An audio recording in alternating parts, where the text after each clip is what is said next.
Hello and welcome to 6 Part. Today I'm going to start a new series, What If Deku Got the Super Serum Part 1. If you enjoyed this video, please give it a big thumbs up, and to watch more videos like this, subscribe to my channel and turn that bell notification on so you never miss an upload. Now wasting no more time, let's begin. Beep. Beep. The notion kept repeating in his head, what is that sound? Izuku tried to open his eyes and immediately regretted it. Where am I? He had just woken up, and the harsh white light above his head was dazzling. He heard a low, far too low moan, and for a second, he didn't recognize that voice, even though it was unmistakably his. With a faint chuckle, a deep voice said, "So, you're finally awake." He groaned again, covering his eyes with his arm before attempting to stand. His attention was drawn to the stinging feeling on his arm, but he was hardly aware of the tugging of anything tied to it. With a hand on his breast, the speaker reassured him, "Whoa there, kiddo, relax, you're in a hospital in Shizuoka." Then the well-known scent of campfires and wood smoke followed. "Dad? Is that you?" the bed said, rising into a deck chair shape while the heart monitor's sneaky beeping was nearly muffled by the whir of the actuators. The words, "Long time no see, hey kiddo, it's been a while since we've talked in person," came to mind when Izuku opened his eyes and found his father sitting by the bedside, appearing to have not slept for about a month. He went on, "You've been through the ringer lately, haven't you kiddo, what with getting kidnapped and all, you've grown," but it was clear that he was omitting something. Izuku's final recollections were of punching someone in the face while yelling, but it had likely been some time since then if he was in the hospital at the time. What happened? Where are the other captives? If I'm here, did they all make it out? At that, Hisashi simply gives him a toothy smile. His smile dimmed as he inhaled deeply. "You did damn well, Izuku, hey," raised more hell than even All Might did at that, and he called out all the heroes on live television. "Bloody damn hilarious that was," he said. "As for the others, you got them all out, but their situations is the same as you. Everyone's been in a coma after passing out on the streets. With you waking up now, I'm hoping it's not long before the other victims wake up. I'd tell you more, but honestly, I think you can see from the IV in a mirror the effects, and I don't know even half of the words on the doctor's clipboards." He shrugged sheepishly, and Izuku observed him point to the IV drip rack, which was covered in IV bags. Hisashi was pressing the call button when he turned to face him. "What am I looking at?" he asked. Hisashi simply shrugged again when he sensed that people were watching him. He remains motionless for a time, then abruptly gets up as though recalling something, saying, "Let's wait for the doctors to show up, I'm about as curious as you are." "Actually, sit tight, someone wants to see you, kiddo," some blonde called Yagi Toshinori, and an old veteran hero. Hisashi went to the door and threw it open. "Hey old man, kiddo's awake now, you too Gramps." At that point, Toshinori and a small elderly guy appeared behind Hisashi in the open doorway. The old man was dressed in a black domino mask and a white and yellow hero outfit, while Toshinori was dressed in his typical excessively baggy attire. "So this is the boy, Yui Toshinori. Not bad, he looks decently fit, not as beefy as you were back in the day, but definitely better than how you are now, you stringbean," said the elderly gentleman. He glanced at the blonde amusingly. "Midoriya's. Nice to meet you, the name's Sorihiko Torino, but you can call me Gran Torino." Hisashi sat back down in the bedside chair and pointed to the other chairs in the room. "Like I said, an old veteran hero. Right now, we're waiting for a nurse to arrive. I don't understand half of the fancy words on their clipboards, so we're waiting for the one coming to tell us. You two might as well take a seat in here." Torino sighed and then hopped onto a chair. "Better than waiting and standing outside for hours on end," he said. Toshinori simply stood clumsily before going to join his master. He glanced to the younger Midoriya, who merely mouthed the words, "We'll talk later." The unusual party of four was alerted to the presence of a medical staff member moments later by the distinctive sound of sneakers on tiles. They looked around the room before saying, "Good morning, Mr. Midoriya. Oh my, it seems you have some guests. Would you like for me to explain what's changed to everyone before taking your son off to be examined?" "That would be nice, yeah. As you wish. The first thing you will notice, in terms of physical changes, is an increase in height, the development of musculature, and the development of your vocal cords. Meanwhile, less visible changes include a rapid increase in metabolic rate, as well as an increase in the productivity of bodily organs. In short, you will need to eat more, but don't need to worry about exercising unless you're trying to build up muscle. Your body will turn most of the excess food into energy instead of waste. One change that we are hoping to identify as a change in physical and mental capabilities as one of the most recently awake have shown signs of an increased reaction time as well as increased stamina. Their current limits are approximately 4 hours. More information will be made available after testing. Do you have any questions? They were met with 4. A brief period of silence was broken by the rumbling of a stomach, which caused an unpleasant pause in the room. Once again, Izuku broke the silence with, "Can I get a waffle?" Hisashi and Torino then burst out laughing. The physicians had put Izuku through a battery of tests because he had been in captivity for a week and had been comatose for a little longer. At first, the tests were straightforward and merely checked to see if his body was functioning normally. However, the sheer volume of machines he had been put in over the course of a few days may worry anyone. However, it was a clear bonus that his mother had awakened from her coma. Even though he survived, it would have devastated him if his mother hadn't. In a more interesting vein, he had to undergo physical fitness tests while Mom underwent the same tests as him. He could understand the physician's explanation that it was to check out his bodily changes. He couldn't recall ever receiving such absurdly high grades in school. Even after repeating the tests to ensure their accuracy, he still didn't believe he could have achieved 3 seconds on a 50-meter dash or caused a minor dent in the punching machine, but the timer and dent were unquestionably telling the truth. The endurance test was the only one he was unable to retake, and that. "How long do you feel like you can go for, Mr. Midoriya?" the doctor asked, holding a clipboard and a stopwatch, as the treadmill came to a halt. Izuku wiped the very little perspiration that began to form on the back of his head and scratched it. "I don't know, sir. I don't feel tired though, so that's something, right?" he said. The doctor merely looked at him incredulously before answering. "Mr. Midoriya, there are 2 things which I would like to say to you. First of all, you've been running on a specially made treadmill that goes at faster speeds than they would normally allow, and you've been running at almost 80 kilometers an hour for the past 3 hours, to the point where someone's come to see you and they've been waiting for almost half an hour. Second of all, I would appreciate it if you didn't call me, sir. That makes me feel older than I should be. I know I'm around 60, but I am still in better shape than my granddaughter, and she's planning to go to UA. If you have to call me something, then please call me Dr. Yanagi, or just Doctor." Izuku got off the treadmill and snatched up one of the side towels, saying, Okay, see Dr. Yanagi, who's the person who came to see me? And where do I find? Naomasa Tsukachi is the man that's looking for you. Right, so where can I find him?" Dr. Yanagi turned his back on the room and gripped the door, saying, "You don't need to worry about that, just head back to your hospital room, I will have him directed your way." The doctor turned back and walked away shortly after stating, "If you need something, just press the call button, and someone will be there as quickly as they can." Izuku hurried out of the room and headed back to his hospital room after keeping his guest waiting for too long. There was another meeting going on in the other way as Izuku ran. In an attempt to relax, Hisashi had been waiting for the doctor. The always perceptive Hisashi asked worriedly, "Doctor, what can you tell me about the marks I've seen on his skin? I could see them all over him." While assisting Izuku in changing into simple exercise attire, he had noticed them. From the shoulders to the torso, his son's skin was dotted with tiny, faint, star-like marks. Dr. Yanagi gave a weary huff before responding. He looked to Hisashi, who was bent over with a dejected expression on his face, and said, "Faded scar tissue, most of them. Burn scars. Probably quirk-based judging from the particular shape of them. Am I right in assuming you know of where these scars came from?" The truth is that Hisashi didn't hear anything about Izuku's school. He said that the bullying stopped after the revelation. Izuku's habit of wearing long-sleeved t-shirts, despite the fact that some of the designs are horrifying, began to make sense, even though he hadn't worn them in years. It was done to conceal the tiny, many scars from starbursts. It was not acceptable. This was something he had to do. I need to make some calls, if you would excuse me." "All right, Mr. Midoriya. Oh, and if the topic of schools comes to your attention, perhaps you should look a little closer towards this prefecture. It is close enough to Musutafu after all, and quite the number of them have zero-tolerance policies." As Hisashi exited the hospital, his almost audible words reverberated through the deserted hallways. "Thank you, doctor." After all, he had a lot to do. As he looked up at the sky, an ancient, tattered phone rang on top of the hospital. The stars were nowhere to be seen. Excellent. He could still see the picture of starbursts on his boy's skin. Click.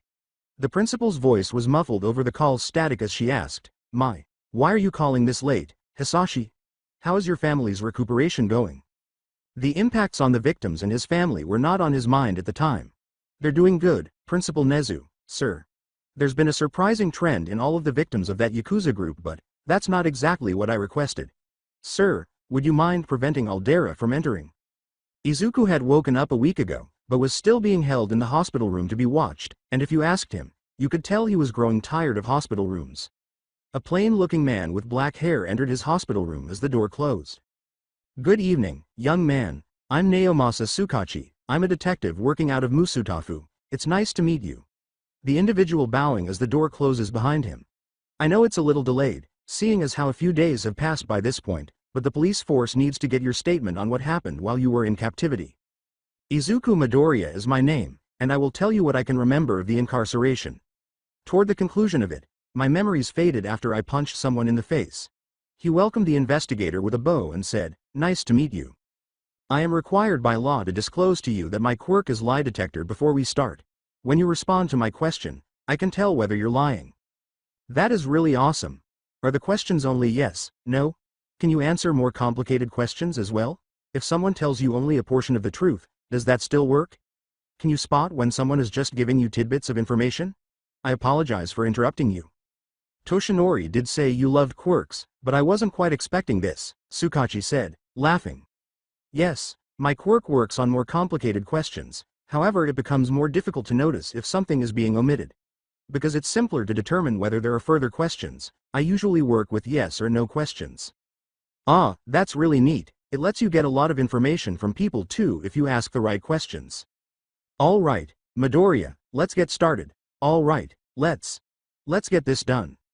Over the course of the next hour or so, Tsukachi questioned him about a number of topics, including how he was abducted, how he went missing, how all the captives were kept in one room, how they had to ration food, and how it was easier for them to plan because everyone was together.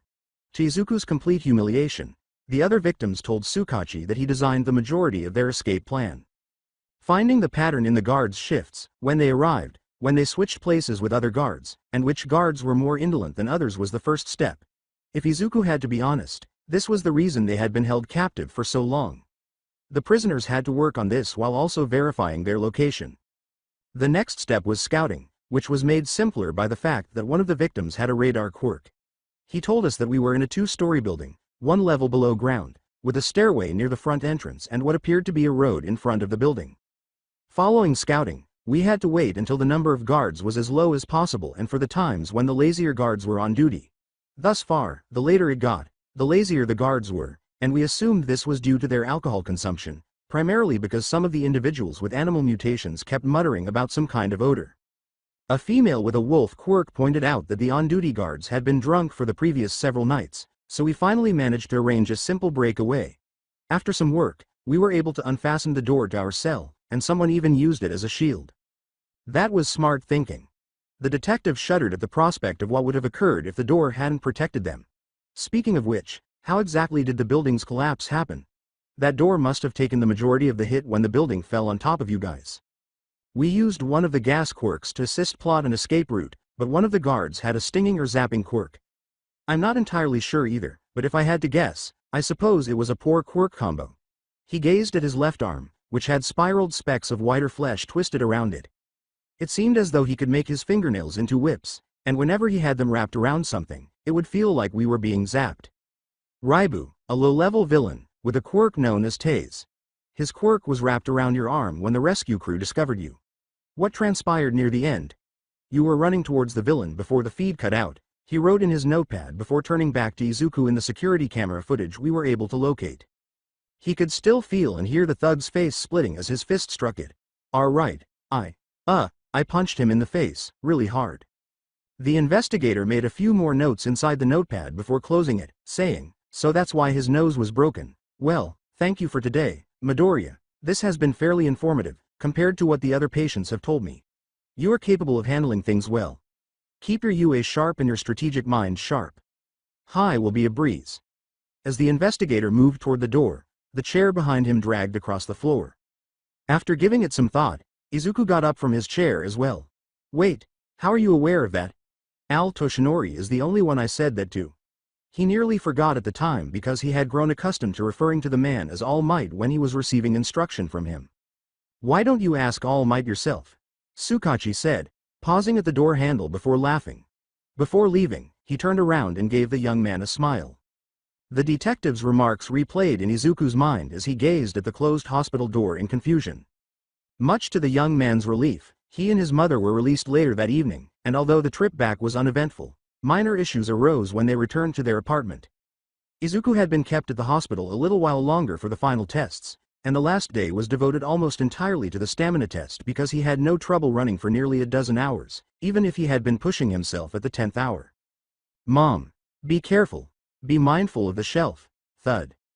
It had been a long time since she had been this tall, and she staggered into the shelf, pausing to regain her equilibrium. "Izuku, I'm fine, just managing." It was accurate to say, "I'm still trying to get used to being tall again." She had last been that tall after giving birth to Izuku. "How are each of you doing over there?" Over the roaring stove in the kitchen, Hisashi's voice could be heard. "I'm on my way, Dad, honey, we're all right." "Well, I wouldn't say we're doing well. Growth spurts don't happen very often, Mom. You've grown a whole head taller. I believe my height increased by just 10 centimeters. His hair had been cut short after the trauma, to remove the singed strands, and Izuku hadn't cut his hair in a long time, so he wasn't used to seeing it as short as Dad's. He looked at one of the framed portraits nearby and noticed his faint reflection in the glass. "Supper is nearly ready. Spicy beef udon is the main course for tonight." All right. He had little over a week left before the test, and Izuku had already lost 3 points because of the event. Inko sat down, and Izuku found himself looking at the calendar with the date circled in red on it, February 26th. Dinner's ready. Dr. Yanagi had claimed that his body had found a new equilibrium with the effects of the serum, but Izuku stood by the calendar, as if he had not heard him, lost in thought, wondering whether he could clean up the beach in time for the exam, or what would happen if he took one for all into his body with the serum still in place. "Dinner is ready, Izuku." This time, Inko made the call. "Izuku?" Hisashi jolted him out of his reverie with a shoulder pat and said, "What's on your mind, kiddo?" "The UA entrance exam is coming up, and although I've been studying for about 10 months, you've seen what transpired during the past 3 weeks. Regarding training with all might and one for all," Izuku said, "I don't know if I've trained enough for it." He was unsure of how to respond to his father. "Tell you what, why don't we give those trainers of yours a call and sort it out with them after dinner?" Hisashi asked thoughtfully, as though he was searching for a solution. "And the 3 of you figure out whatever secret you're keeping." "What? We have nothing to conceal." Izuku vehemently refuted his father's assertions.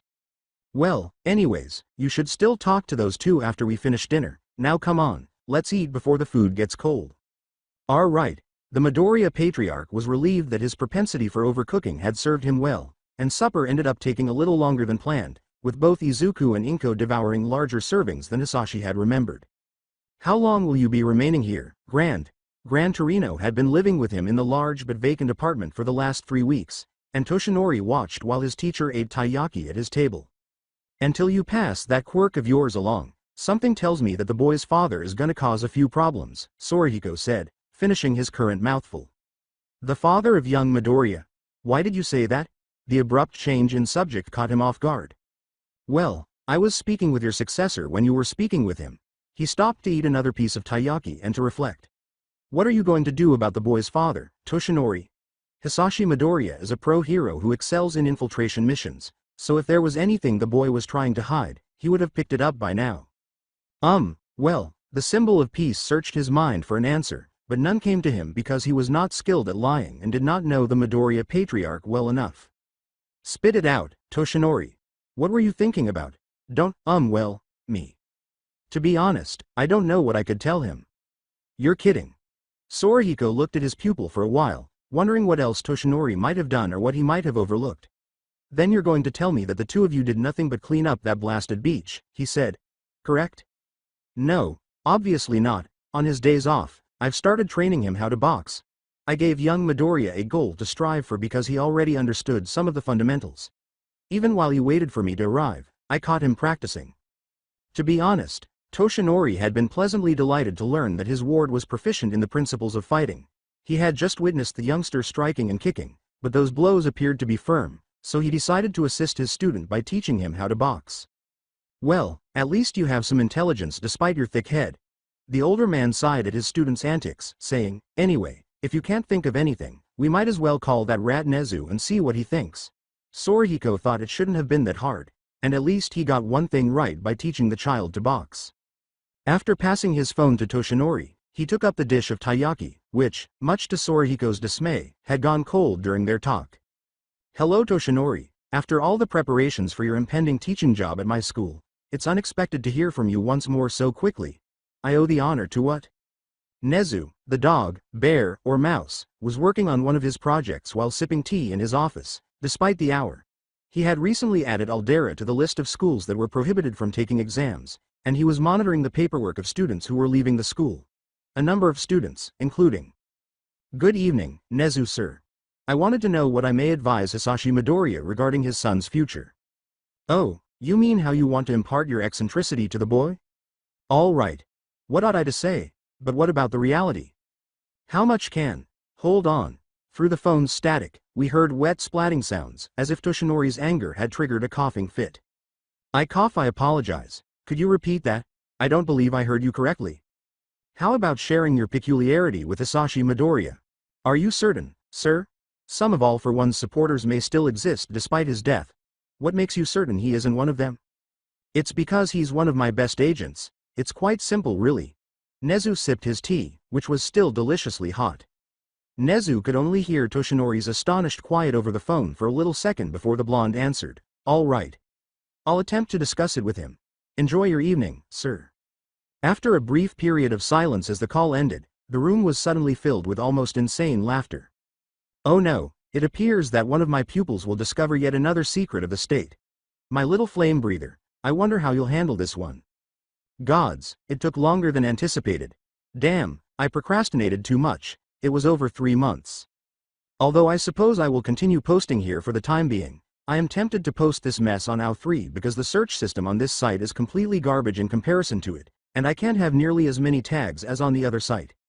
If I do end up posting this mess on AO3, the ANs will likely be slightly different, and I am tempted to start using honorifics for the next chapter, but I would have to go back and edit the previous 2 chapters for them. I began writing this nonsense on February 24, 2022, the same day I released the previous chapter, and over 4 months later, I finished it. Damn it. Life needs to stop getting in the way. I will try to use them as sparingly as possible, building off existing characters rather than using purely original ones, but I really don't feel like Bakugo showing up just yet.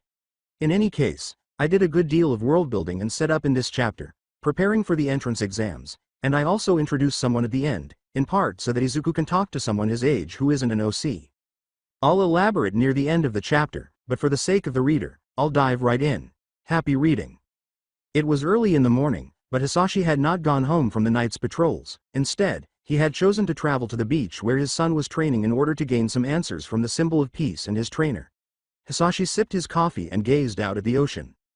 He was there more to drive the trash to the junkyard than to provide guidance, and the blonde in question was watching Izuku haul the last of the trash off the beach.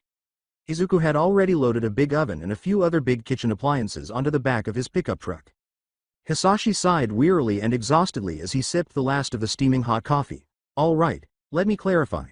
Since my son has the heart of a hero, you, the symbol of peace, plan to pass on your peculiarity, which can be passed down from wielder, to him.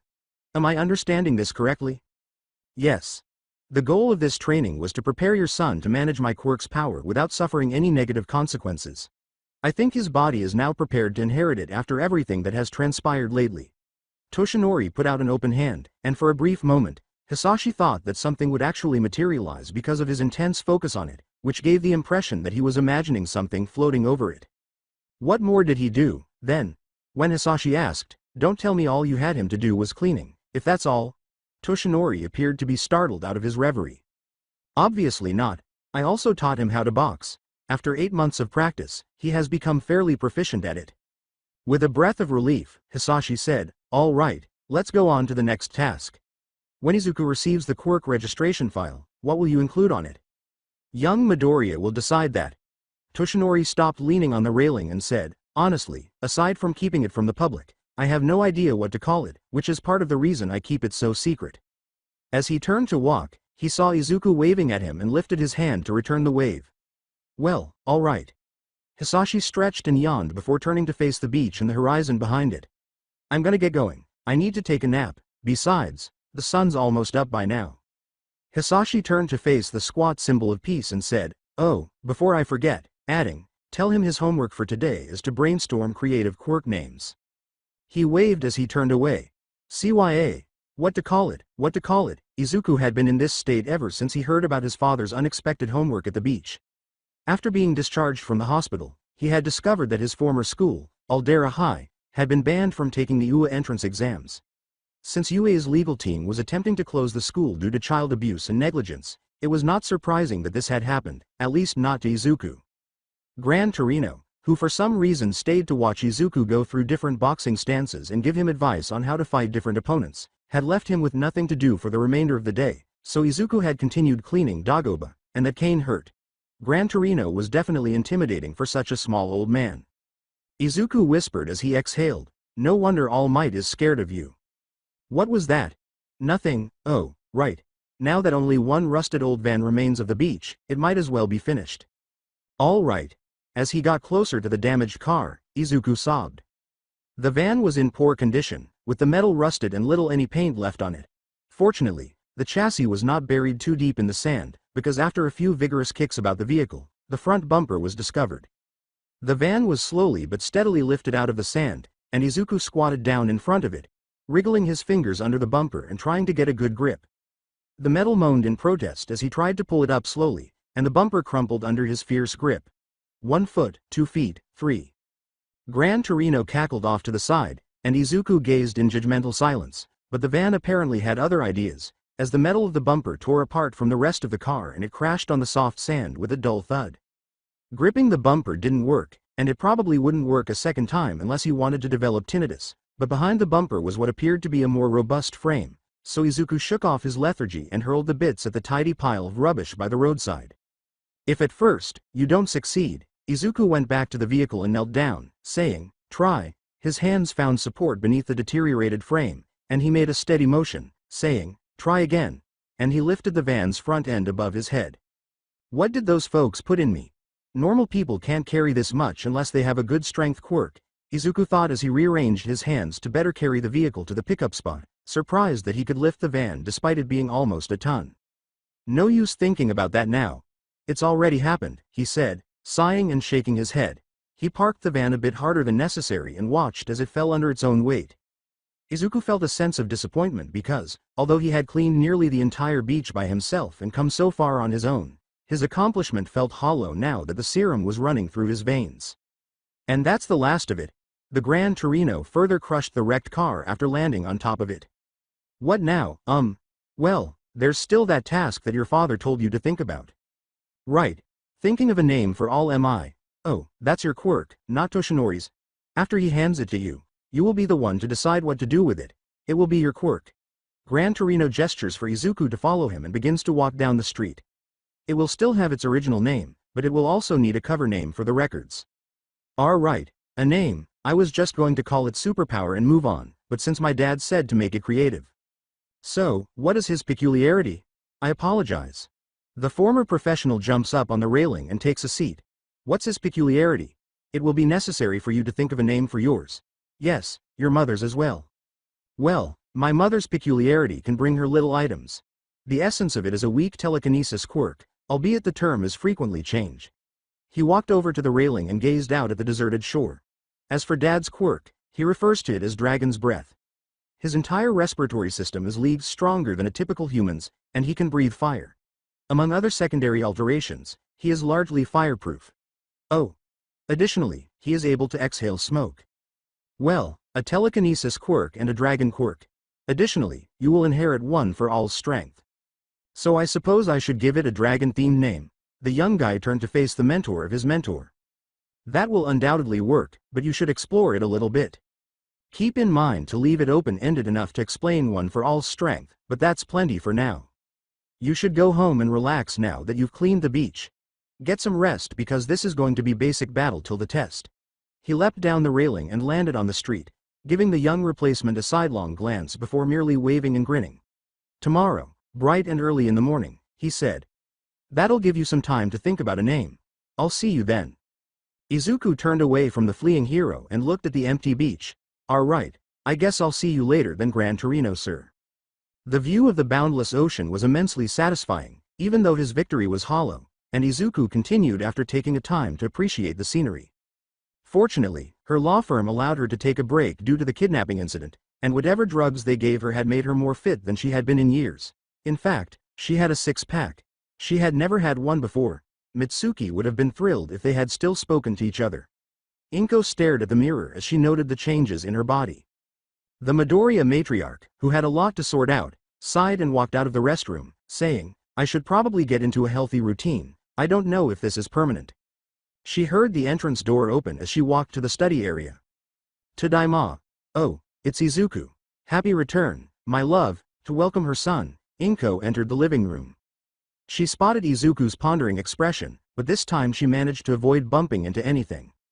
"Izuku, is there a problem? Perhaps. I'm not sure. It's more that I'm not sure how to respond to a question than that something is incorrect. It must be your father's homework, is I correct?" Naturally, Inko had doubts about what the symbol of peace had told her and her husband, but she felt she had no choice but to accept it because Izuku had already shown himself to be a hero that night, especially considering what had transpired when they were abducted. "Yeah, I need to come up with something that has both a mental and a dragon theme but also leave it vague or mysterious." "Well, why not use the term soul if you want something that is difficult to define?" "Soul?" Inko nodded. Even with the advent of quirks, the term soul is still hard to define. Prior to the kidnapping, her previous client had been in problems with their quirk, Soul Link, and an entire week of the trial was devoted to comparing several oddities termed soul. Honestly, I believe that since peculiarities arrived, it has become more ambiguous. "That makes sense, I suppose." While Izuku paced and mumbled out his thoughts, Inko smiled, relieved that her son had finally gotten over whatever had demotivated him, even if it meant slowly wearing a hole through the carpet. Different cultures have different ideas about what a soul is, and different quirks that arise might challenge the current meanings or maybe even rewrite them. "Izuku." Izuku kept murmuring. "Izuku?" Izuku keeps muttering even after his name is spoken. "Izuku." Inko approached and put a hand on his shoulder. "Oh, I see. What is the sound of dragon soul? Would Dad like it, in your opinion?" "Wonderful one, my dear." She sighs, "But your father is asleep right now," and puts one hand to her cheek. "He would have arrived home sooner, but he had to push it and walk to the beach too," she says. Inko wasn't shocked that Hisashi saw Izuku before he got home, but she did appreciate that he always went above and beyond for the people he cared about. "It's nice having Dad around again, it really is." For a moment, the two reminisce about the good times of their early years, when Hisashi would always give them nice presents before he had to leave for his mission. After a while, Inko noticed that Izuku had a faint sweat odor, so she sent him to take a shower and went into their study room because she needed to do some research. Normally, she wouldn't have needed to book a room at Heights Alliance's apartment complexes clustered a few blocks away from the school for potential students, but with the way her quirk evolved recently, she was fortunate to learn about one of UA's older programs. The girl wandered through Musutafu, her blue eyes gazing out at moonlit ocean waves. She had probably been far from her destination, having missed the last bus. In any case, she would prefer not to waste what little of her evening looking for a motel if she could avoid it, but even if she got lost in the hospital, she could stay in a hotel for the night without worrying about missing UA's admission exam, which was in a week. She was surprised to see that people were still out in spite of the late hour. A man, or perhaps a tall, muscular teenager, wearing running gear, gazing out at the ocean and beach. She had heard that someone had been cleaning up the beach lately, but no one had been able to identify the person. News reporters rarely work this late on foot, so she wonders, maybe he's the one who cleaned the beach? Maybe I should ask him for directions? A hero in red and black armor descended beside the runner as she considered her next move. Strange, she thought, that a hero would be out this late, much less conversing with someone.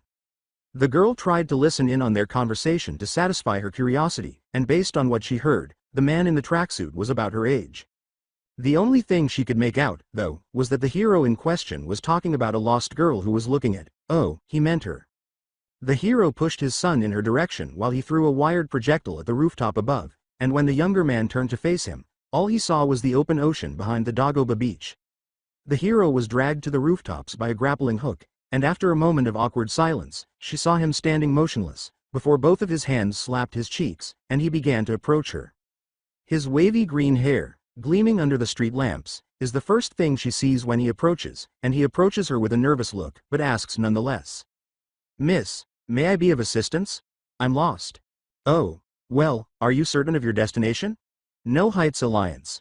Oh, I'm sorry I didn't ask your name. I'm Izuku Midoriya. He paused abruptly and turned to face her, looking a little flushed from the streetlights.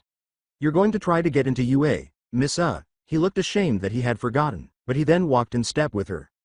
Yui Kodai, are you also attempting to gain admission to UA? Even beneath the nearly oversized racing shirt, he appeared well built, almost like a bodybuilder, if she had to be honest. She focused on his arms in particular. Yes, I have spent the last 10 months training extensively.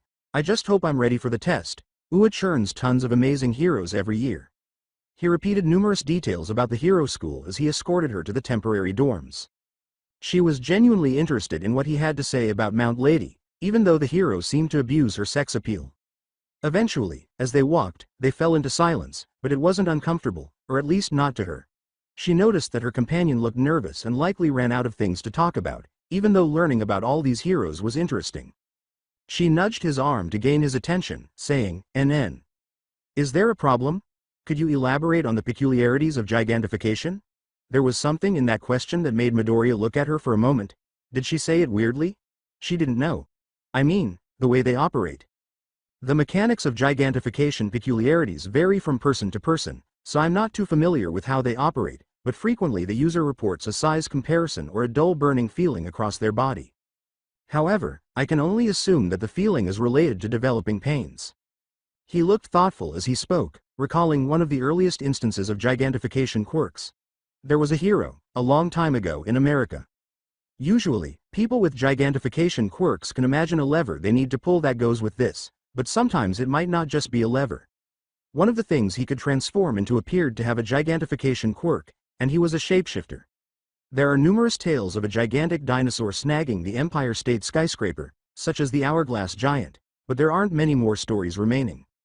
Hourglass Giant? She remembered discovering the term when she attempted to conduct her own research, despite the fact that she knew very little, if anything, about American heroes. Is there more about this hero? He shook his head, saying, old toys and stories parents tell their children when they can't sleep are all that's left. Even though it was a long trip, the majority of their time was spent talking about heroes and eccentricities. I recall my dad telling me about those on the phone. As they were walking, the building came into view. By the way, why did you inquire about the peculiarities of gigantification? Does your peculiarity resemble one? Unsure of what to say, Yui hesitated as she reached for the door and turned back to face him. She just reached into one of her pockets and took out what appeared to be a little luggage. What? Ignoring his bewilderment, Yui set the small suitcase on the floor and then clasped her hands together, exposing her fingertips and the bag to a dim, light blue glow before it quickly expanded into a full-sized suitcase. Does this answer your question? She inquired. She was not prepared for Izuku to begin asking a lot of questions, though, and she did her best to respond to some of them, but some were too strange or she didn't know how to respond to them, and she didn't want to know if someone would blow up if something became enormous inside of them. Finally, Yui entered the building when her companion realized it was getting late, and she waved a final goodbye to Izuku as she went up to the receptionist. She was unaware that one of her caps had fallen out and that the time in her pocket had slightly unzipped the suitcase's zip. Eat this. All Might was still gesturing to him with a lock of his hair. Izuku could still see that image every time he closed his eyes, even after hours had gone by since that incident. Furthermore, the hair product that covered it was still detectable to him, and it tasted awful. Izuku wanted to complain, but he remembered All Might's statement that DNA of some kind was required to transfer one for all. Izuku was forced to smile and put up with it. Nevertheless, after consuming that hair, he had an odd sense in his stomach that something was off. I hope that wasn't diarrhea or worse, indigestion. He rummaged for some clothing that would be sufficiently elasticated to cover him. Since the incident, he had been wearing a combination of his larger clothes, All Might hoodies, and hand-me-downs from his dad because hardly any of his other clothes seemed to suit him. However, even though the hoodies were ordered a size larger than necessary, they were still a little too small. I need to go buy new clothes, he murmured, carefully stacking all the smaller garments. Most of the hand-me-downs from Dad were too tight, and his old clothes no longer fit him. Izuku still needed to put away a few items, such as the red cap on his desk and the stack of some of his father's old clothing. In relation to that, Izuku went over to his table and grabbed the cap. He didn't want to take it with him, but after saying goodbye to Kodai-san, he saw it on the ground. Izuku attempted to return it yesterday, but he never met her. He was going back to Dagoba Beach for the time being, but he had to return it later. Gran Torino and All Might informed him that One for All would be tested today, so he wanted to be early. He was able to say farewell to his father before tying his shoes and running down the stairs, even though his mother was still asleep. He really started to sprint when he reached the roadway. Fortunately, the sun hadn't risen yet, so Izuku could speed through the deserted streets without worrying about running someone over. However, if someone did witness him outpacing the speed of the cars, they would likely assume he was using a quirk to achieve that speed. Instead of the half hour it typically took, he was at the beach in less than 10 minutes. Unexpectedly, he wasn't the first person there. He noticed All Might standing by the pavement in his minuscule form. All Might? He asked, slowing down as he got closer. Ah, young Midoriya, good morning. Is something happening? I thought Gran Torino would be here too. Ah, right, about that. We're going somewhere safe as a precaution. If something goes wrong, we'll have Recovery Girl to help you. His eyes glowed like Christmas as he said, why yeah, that would make sense. If something gets knocked down it could hurt someone. Wait, does that mean we're going to? Yes, but we should hurry, before the peace symbol suddenly transformed into a hero and placed Izuku over his shoulder. Wah! We have places to be, and time waits for no man. Taking a yelling Izuku with him, All Might jumped off the sidewalk and headed for Ua High. A weary man gazed into the courtyard and stretched. He had just listened to Nezu and his co-workers discuss who was responsible for what on the entrance exam during an hour-long discussion. Hey, guess who's at Site B for the test this Wednesday? His face was buried in the white scarf around his neck as he moaned. He went to his blonde pal and rubbed his ear, looking irritated. There goes my eardrums, he said. Did you really have to yell, Mike? You're standing right next to me. Relax, buddy, it's not like you have a class to get to later. Hell, it's been almost a year and I still can't get over the fact that you expelled your whole class. He turned back to the window after he believed he caught a glimpse of something outside, saying, all the more reason for me to leave and get some rest. It is too big to be a bird and too silent to be a car. Was that a peculiarity of someone? Besides, I have some things to check on. As his taller friend leaned on him, an arm and a lot of weight fell onto his shoulder. Oh come on, it's not like you have to do as many patrols now. What with the new guy in Musutafu sharing like half of your patrol routes, he said. The underground pro stared up at the sky and seemed to be silenced by it. He gazed down at the courtyard instead of the early morning sky, where he may have seen something. While it may be true that we see each other on patrols, Vulcan has a family too. His statement, what, and you don't, was interrupted. He decided to ignore his friend's sarcastic tone and went up to the window to look out at the courtyard and the two men there instead. Is that All Might? Who's that with him, too? Besides, didn't I catch you cuddling Wi? Unless it weren't for the blonde's peculiarity and inherently loud voice, anything he was about to say would have been largely muffled by the hand covering his mouth. He gave the man a fierce look and said, not while we're at work, Mike, as the man retreated with his hands raised. Okay, but I still want to know how it started. What's this about Shota cuddling? Oh, for the love of, when he turned around, the first thing he saw was Midnight's arrogant expression. He went back to Yamada, his expression deadpan. See why I said not at work? Eager to absorb the alleged rumors, she walked up to the two and said, you just gestured to all of me. Anyways, what's up? He begins walking down the hallway, saying, that's what I'm about to find out. I'm heading to the security room. The security room? Why? Aizawa felt his friend's gaze on him even though he had his back to them. He kept walking, saying, as I said, that's what I'm about to find out. What got on his nerves this morning? I don't know, maybe he didn't drink his hourly coffee. He heard his companions talking about students who drew their attention as he passed by in the hallway. It seemed like Midnight had suggested someone this year, but since her quirk was more focused on accuracy than power, it was unlikely that the person would be accepted into his class. He let his mind to roam over the student list until it finally came to rest on the couple he had noticed in the courtyard. All Might hadn't been at the exam, and he hadn't noticed anyone with dark, fluffy hair in the video. He had seen All Might, so it wasn't shocking that the proximity alarms weren't going off, but he was still concerned about carrying someone inside the school. It was better to be safe than sorry, even when the intruder alarms weren't going off. The underground pro went inside the security room, logged on to one of the computers, and went to work. He started by rewinding the camera's times to correspond with what he observed outside the window. Since it was early, the lighting would be bad, but fortunately, the courtyard was well lit. But when he looked at the courtyard's cameras, nothing showed up on the screen during that time. All that was visible on the screen was an empty yard.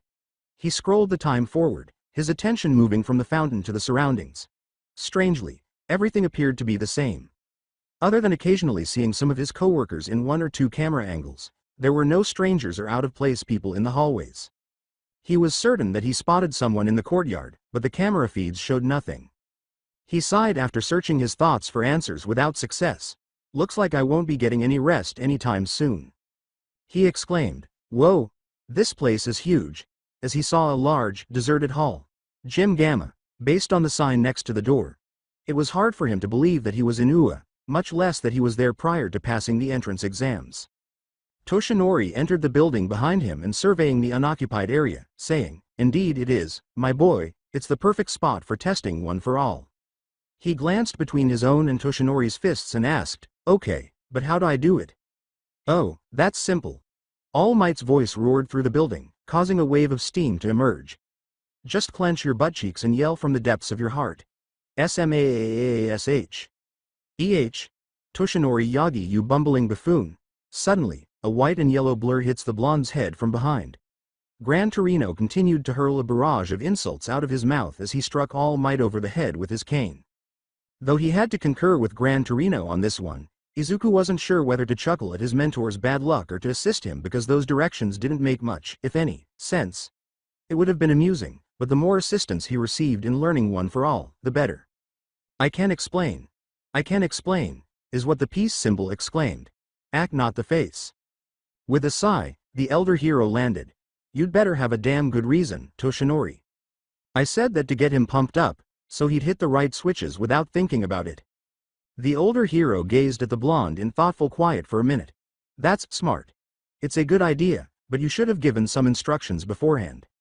He saw Gran Torino and All Might pacing back and forth, considering a variety of perspectives and thoughts regarding the oddity. Izuku watched in silence, taking in the two heroes' thoughts like a sponge, while they quarreled about excellent ideas and poor ones for a few minutes. He liked the concept of one for all being a fiery mass of energy, almost like the sun, but he also liked the idea of one for all being an electric circuit, which made a lot of sense. Izuku walked forward and asked his instructor or the veteran for permission.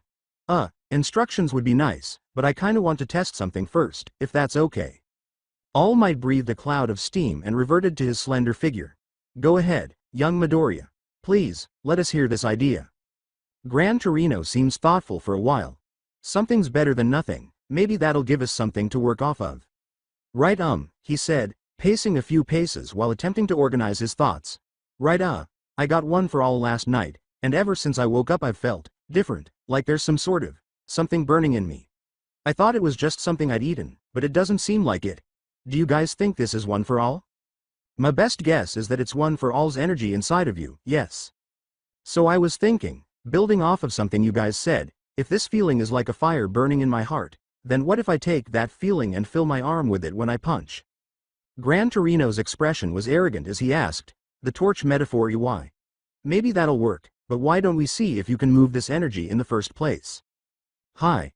Izuku stretched his body and thought about how to activate one for all while he listened to the senior pros discuss some more thoughts. He eventually found himself in a basic posture in the center of the room. It flared inside him, almost like it wanted to explode out of his chest, and he felt what was likely one for all. A weird fire emerged from within him as he inhaled deeply, and it began to spread rapidly from his chest. So he allowed it. He did his best to control the strength that grew from his chest, into his fist, down his arm, and up to his shoulder. The force of one for all burned beneath his flesh and nearly pleaded to be released as his fist sprang forward in a lunge. "SSSSMAAAAA," he shouted out, his ears ringing with crackling energy. But before he knew it, as his fist sped forward, he was staring up at the training ground's brilliant ceiling lights, the crashing cascade of force that had been forgotten as a dull ache in his front and back, and the sharper throbbing in his arm. He attempted, "Wah. That was too much energy for your arm to handle. What were you thinking going straight to 100 like that?" Gran Torino and an exaggerated All Might were standing, or, in All Might's case, squatting, next to him as he glanced around. Probably from having to halt his strike and knock him down, All Might's enormous palm hung over his chest. "Well, he was able to move the energy as we thought. That's a step in the right direction. Now, how are you feeling, my boy?"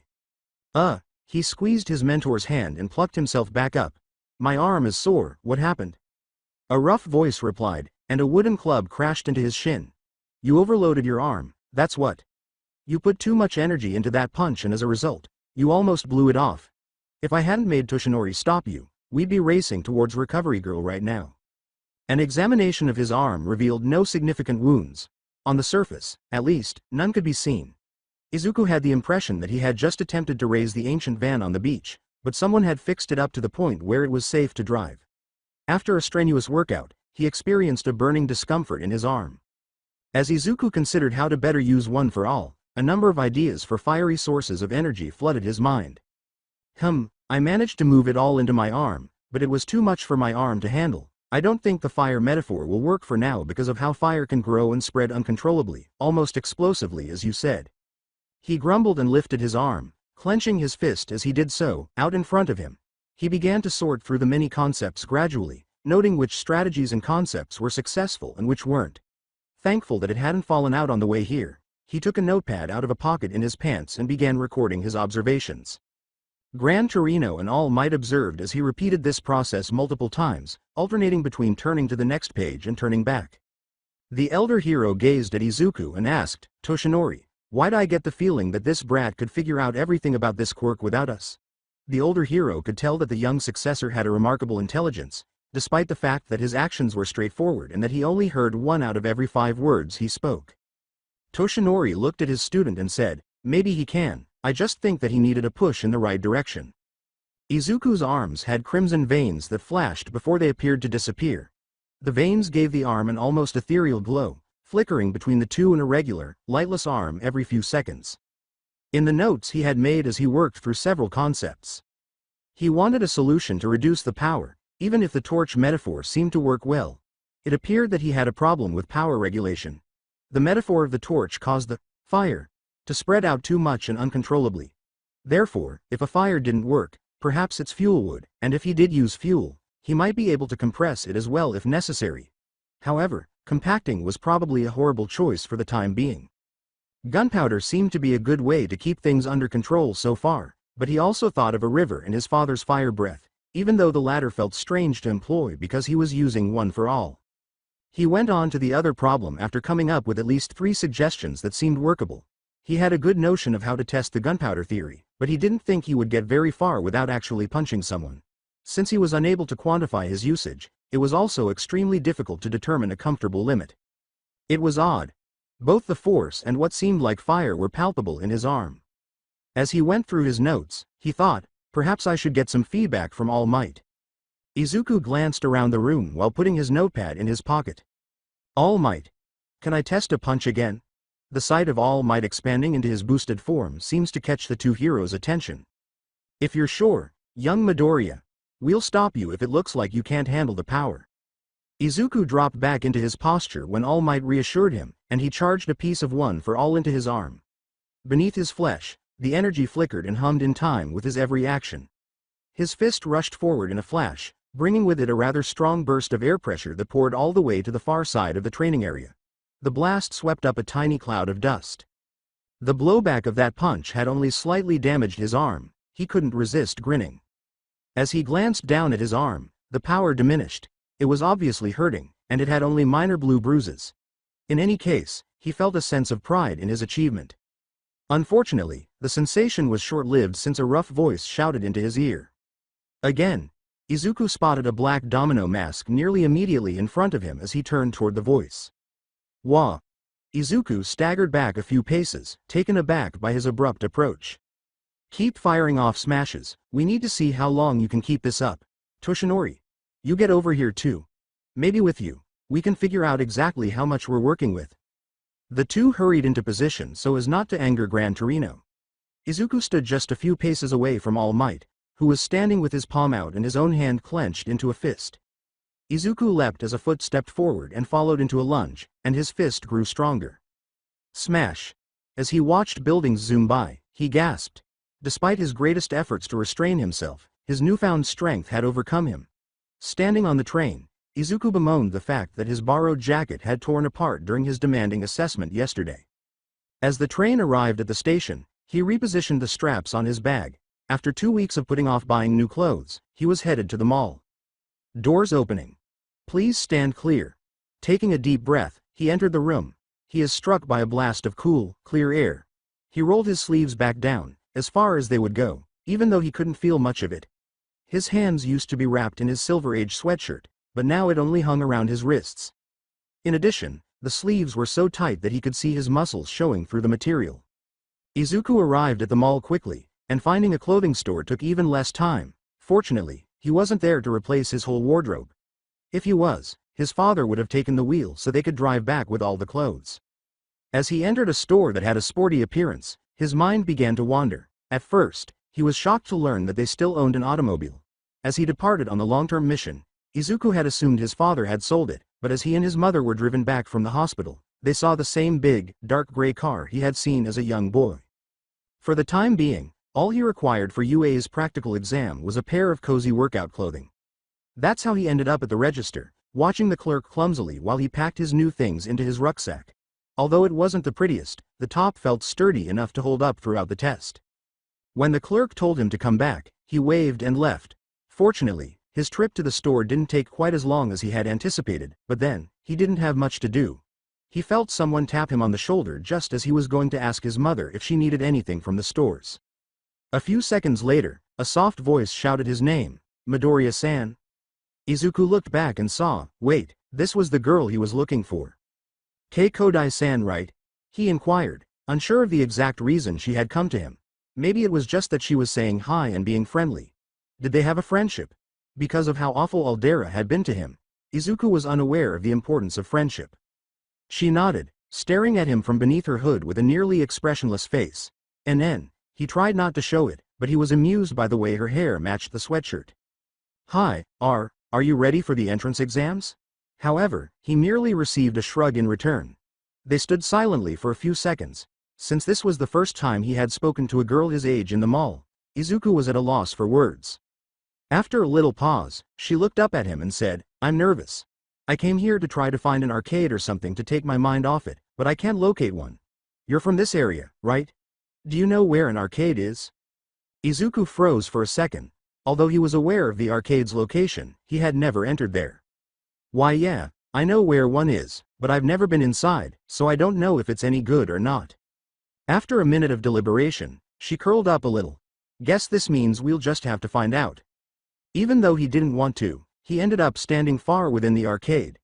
Izuku felt compelled to go inside, particularly after hearing his companion's justification. Since he hasn't had any true pals in years, he wouldn't know, but certain games were actually better played with others. Izuku began to play alongside Kodai at several of the machines in spite of his nervousness. The discomfort of the initial games eventually subsided, and the two began playing increasingly competitive games. But when they began competing with Dance Dance Revolution, Izuku, regrettably, lost track of time.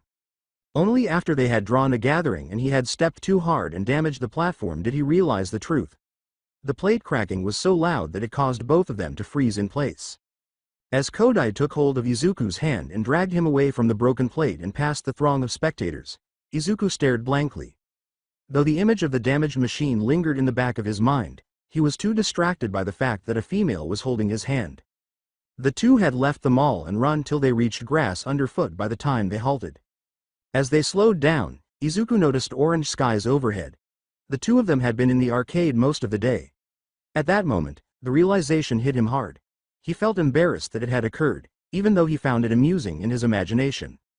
He coughed out, I broke the dance pad, as the sound of the pad cracking reverberated in his head. The ensuing silence was broken by his companion's gentle giggling, which caused them to both start laughing. After their hurried departure, she finally stood up straight as her laughing faded into the night. We spent so much time trying to beat each other on that dumb machine, and then it gave up before we could. This was fun, thanks. Between the two, a hush fell. Friends? Friends? Izuku had no idea how close they had become. Izuku broke the stillness because he was at a loss for words. When he considered how Kodai was residing in the temporary accommodation in the Heights, he thought, it's gotten pretty late we should probably head back to, his statement escaped his lips. She looked at him as though to signal him to follow her as she began to walk towards the train station, asking, NN, you still have my hat right? Beside her, Izuku walked in stride.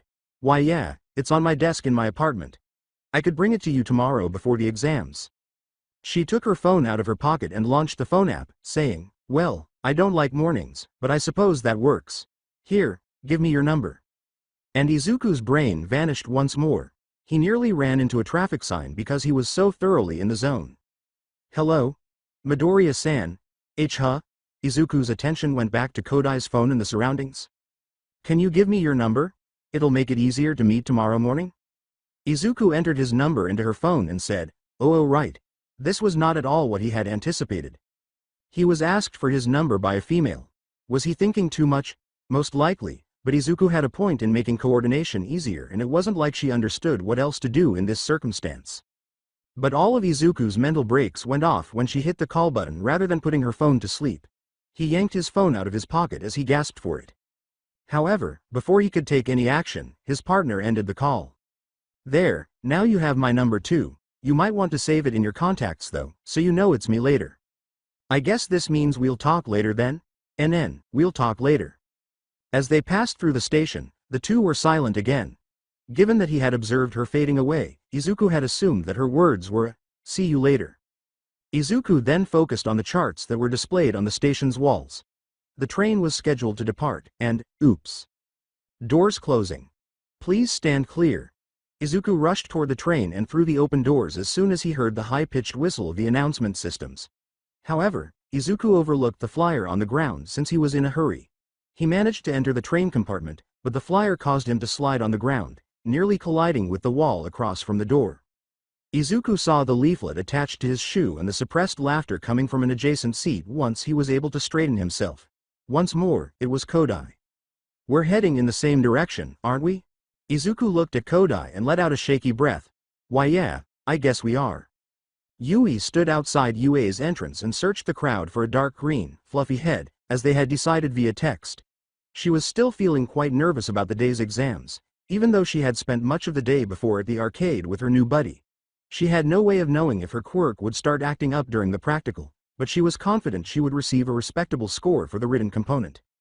A voice not too far away interrupted her thoughts, Kodai-san, and she turned to see the source. With one arm waving at her and the other clutching a yellow rucksack on his shoulders, Midoriya was jogging in her direction.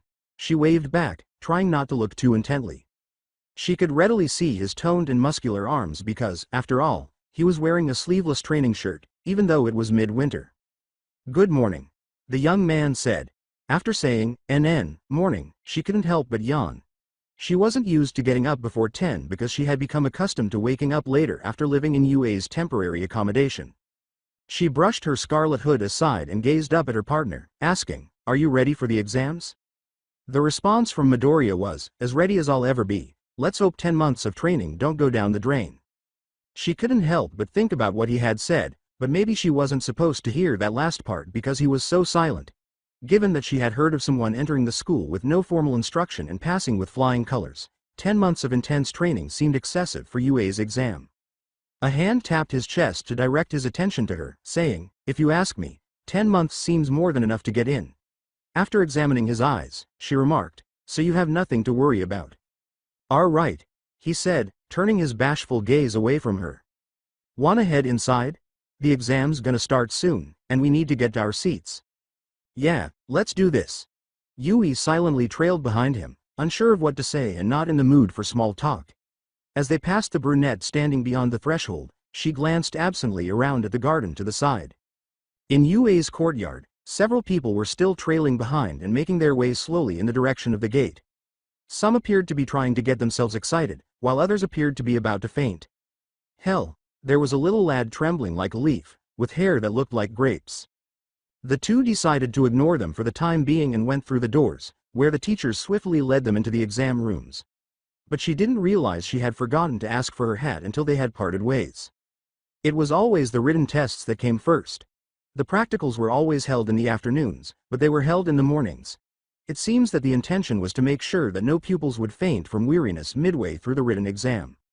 Yui regarded the chemistry paper to be the most difficult of all the tests. She didn't think her answers were incorrect. Rather, she took too long to complete the computations and didn't have enough time to double-check them.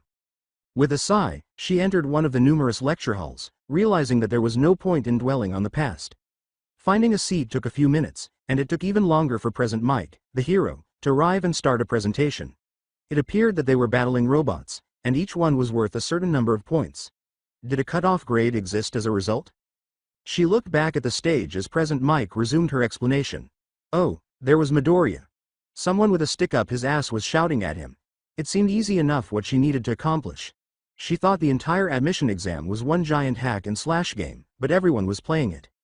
Yui shook her mind of the games. As she readied herself for the practical part, the words, focus, replayed in her mind. She and a sizable contingent of other examinees headed to the buses after learning from the notice at her seat that she was assigned to Training Ground A.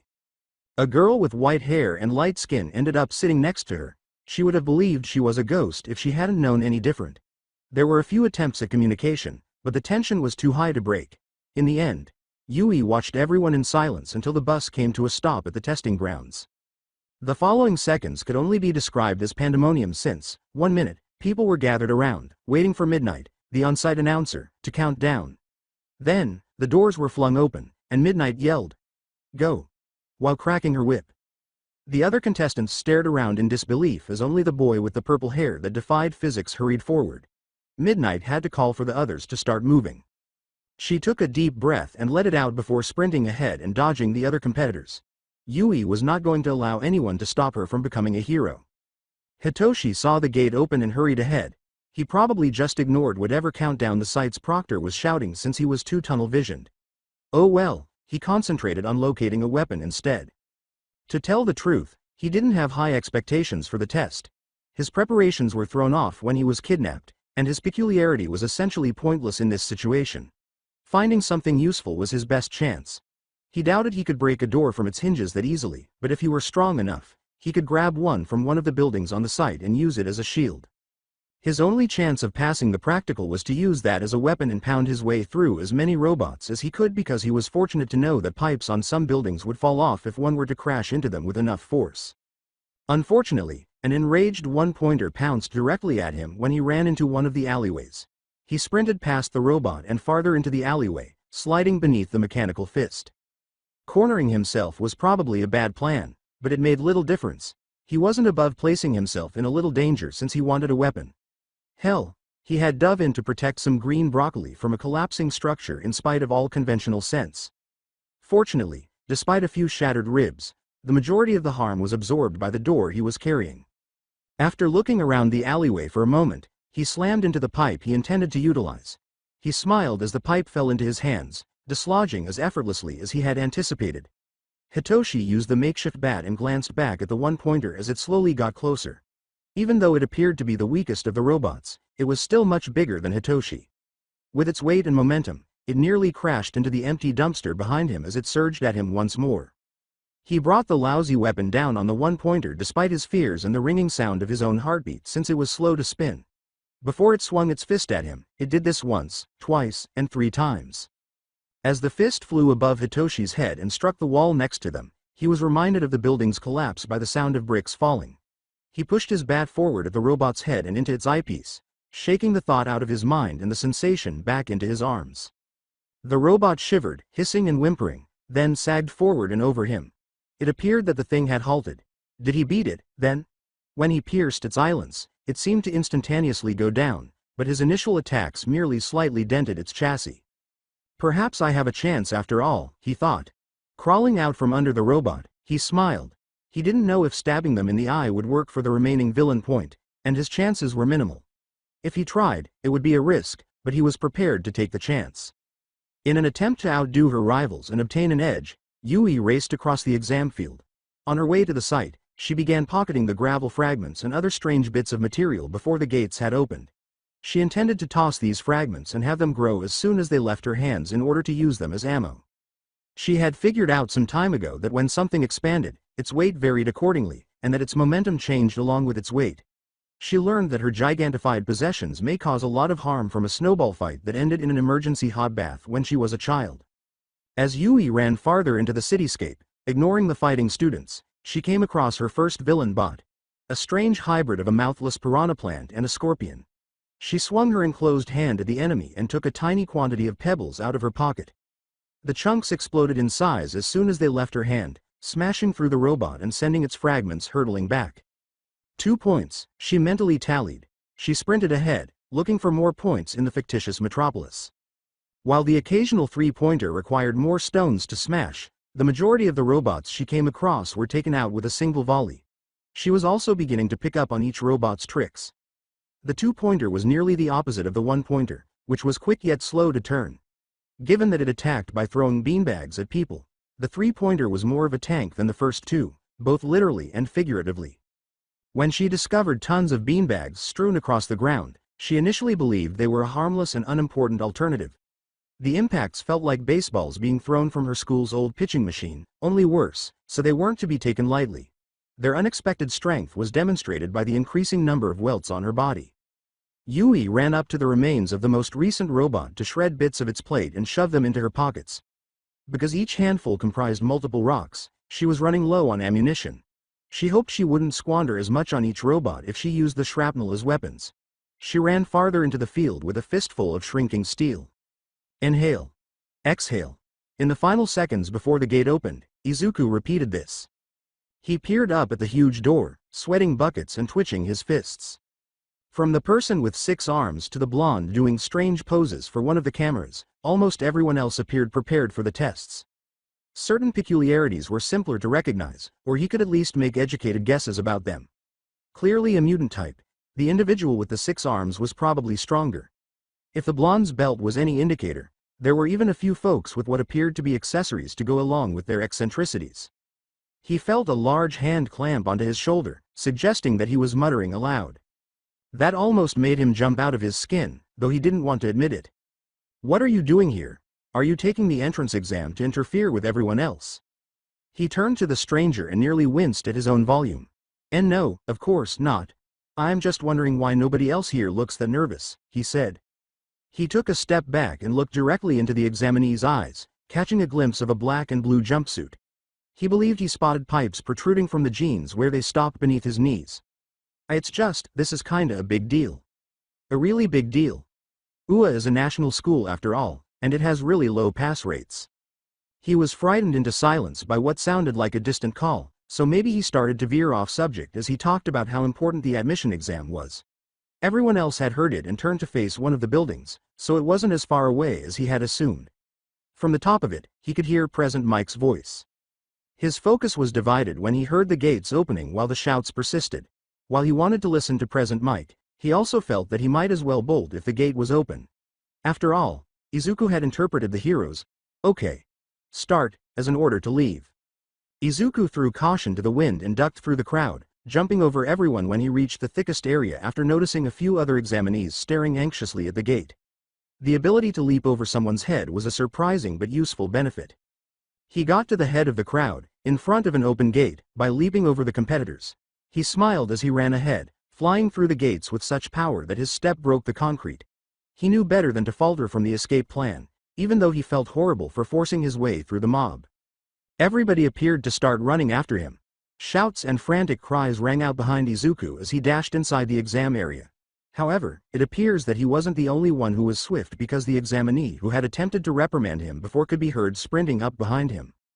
Disregarding the idea, Izuku was immediately plagued by the robots that looked like villains as he turned onto one of the highways. In the center of the roadway stood a pair of 1-pointers, which were easily identified by the big, spray-painted number 1.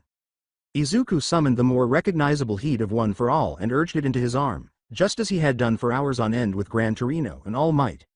Its remains crashed into and through the second after Izuku's fist blasted into the 1-pointer like a bullet shooting out of its chamber, followed by a powerful explosion of air. The remains of the robot were dragged down the street, leaving piles of destruction on the pavement. He succeeded. Outside of Gran Torino's mind-numbing training, this was his first actual punch. He looked at the knuckles on his outstretched hand. The sting in his fingers was already subsiding, and his arm was just faintly warm. As he ran ahead, a smile spread across his face. Perhaps this was not an isolated incident. Izuku would do his best, but he was still unsure if he could succeed. Nezu sat with a deliciously hot cup of Earl Grey beside him in a dimly lit room filled with screens. He was happy with this year's attendance, he had to concede. The first was that he had several students running as soon as the doors opened, which made him very happy because he rarely finds individuals with common sense these days. Then there were the few pupils he could see rising to the top of the game via hard work and skill. He could identify a few more problematic personalities among them, but this year's candidates seemed far superior, especially in light of last year's letdown. Some of them were rough around the edges, such as the explosive blonde in Ground A or the boy who could copy quirks in Ground C. The principal couldn't hold Shota accountable for ejecting his class, even if the parents of the pupils were furious. After that terrible defeat, at least Khan's class had made the decision to straighten out. In the meantime, the majority of this year's crop appeared to be competent. While some relied only on their bodies and peculiarities to survive, others were gathering information in order to plan. Even though he could see that there was no skill behind what he witnessed, one particularly intriguing student had considered utilizing a drainage pipe as an improvised weapon. A quick look at Shota revealed that he was also observing, inside his well-known yellow sleeping bag. The student can be transferred to the sports festival even if they were unable to attend. He returns his attention to the screens after taking a sip of his hot tea. It was entertaining to see small exchanges unfold, such as the boy with the hardening quirk always protecting others from the explosive blonde's shrapnel or Toshinori's successor constantly intervening to save others from their own errors. One of the pupils was using the wave of a hand to disable robots, cornering others, and even stopping them before other examinees could. Later, he'll need to modify the points to reflect her telekinetic trait. How's that silver-haired little listener doing that? Oh, Yamada appeared to have returned inside. As they attempted to piece it together, the other members of the marking team were murmuring among themselves for a time in response to his question. Yagi put his iPad back on his lap and added, "It appears that young Miss Yanagi is using her quirk to dislodge the robot's circuitry." Nezu noticed the examinee's peculiarity when she looked at her student profile. Poltergeist is an emitter quirk that resembles telekinesis. Although it appeared that she needed to work on her weight restriction, the level of fine control she demonstrated was remarkable among telekinesis peculiarities. His faculty had gone silent, only to be awkwardly interrupted by Powerloader. An illuminated tablet hung by his side, and he said, "That would explain the internal errors that are appearing." After humming, Yamada nods and takes a seat close to Aizawa's sleeping bag. The dog, rat, or bear finishes his cup, pours another, and returns his attention to the television. With just a quarter of the test remaining, the time restriction was nearly up. He decided it was time to reveal his final surprise, and after asking everyone to do so, Nezu held a red button and opened the hatch on the desk in front of him. The Yuruki switch. Every year, the same ploy was used. Although some of the teachers had provided an explanation of the 0 pointers, he was certain that none of them had done so, or had purposefully misled them in Yamada's instance. Nezu had intended to test the candidate's limits when he first mentioned the Yuruki switch. In the end, the board had granted his request despite all the conflicting opinions, provided that they be used sparingly. However, that had been decades ago, and the high specs now had more than enough power to use the enormous machines however he pleased. He cried in a voice far too cheerful for what was about to happen, "Everyone, be ready. The true test is about to begin," as a furred paw pressed into the large red button. When many of the examinees were at Site A, the ground shook. Hitoshi didn't know what might have caused the commotion, before he began to hear screams, that is. Hitoshi didn't realize until he turned to face the main road. The size of the robot in the middle of the road utterly overshadowed the examinees. Hell, it loomed over every building in the area, and he had no idea where it could have hidden. He found it incomprehensible that any student, much less himself, would have to deal with that. The long-used, dented, and partially bent pole almost slipped from his fingers as he peered at the Goliath, his steps slowing to a halt. As the exam progressed, Hitoshi simply felt more powerless than the other examinees. To his dismay, his score wasn't quite as high as others, and he could hear their yelling as they beat up robots. He had no physical peculiarities, so how was a man like him meant to battle these robots? How was anyone going to take on that monstrous metal creature? A voice screamed, "Hey man! You gotta move your feet. We need to get away from that thing." And Hitoshi snapped out of it. It was the boy he had witnessed avoiding or deflecting debris while chasing after the blonde. His clothing were shredded and burned, exposing muscles that had stiffened. His skin's edges appeared to be as sharp as his fangs. "Hello? Why yeah, I am with you," he said, his fingers nearly white from the force of his grip on the pipe. It was obvious that no one was resisting it, as even the loudmouth with the explosive quirk fled from. He frowned and thought, nope, never mind, he's rushing after more points and ignoring it completely. He was considering copying the blonde and trying to eliminate any robots he could find, but he had to get away from that titan first. As he rushed, Hitoshi merely hoped to encounter any robots that he could defeat. A giant was present. Ua had a giant. Suspended in shock, Yui ran as if her life depended on it, trying the hardest to understand what in the world was happening. The crossroads she and a few other examinees were standing in was abruptly replaced by the enormous zero-pointer, and one moment she was fighting robots, and the next the floor was opening up beneath her.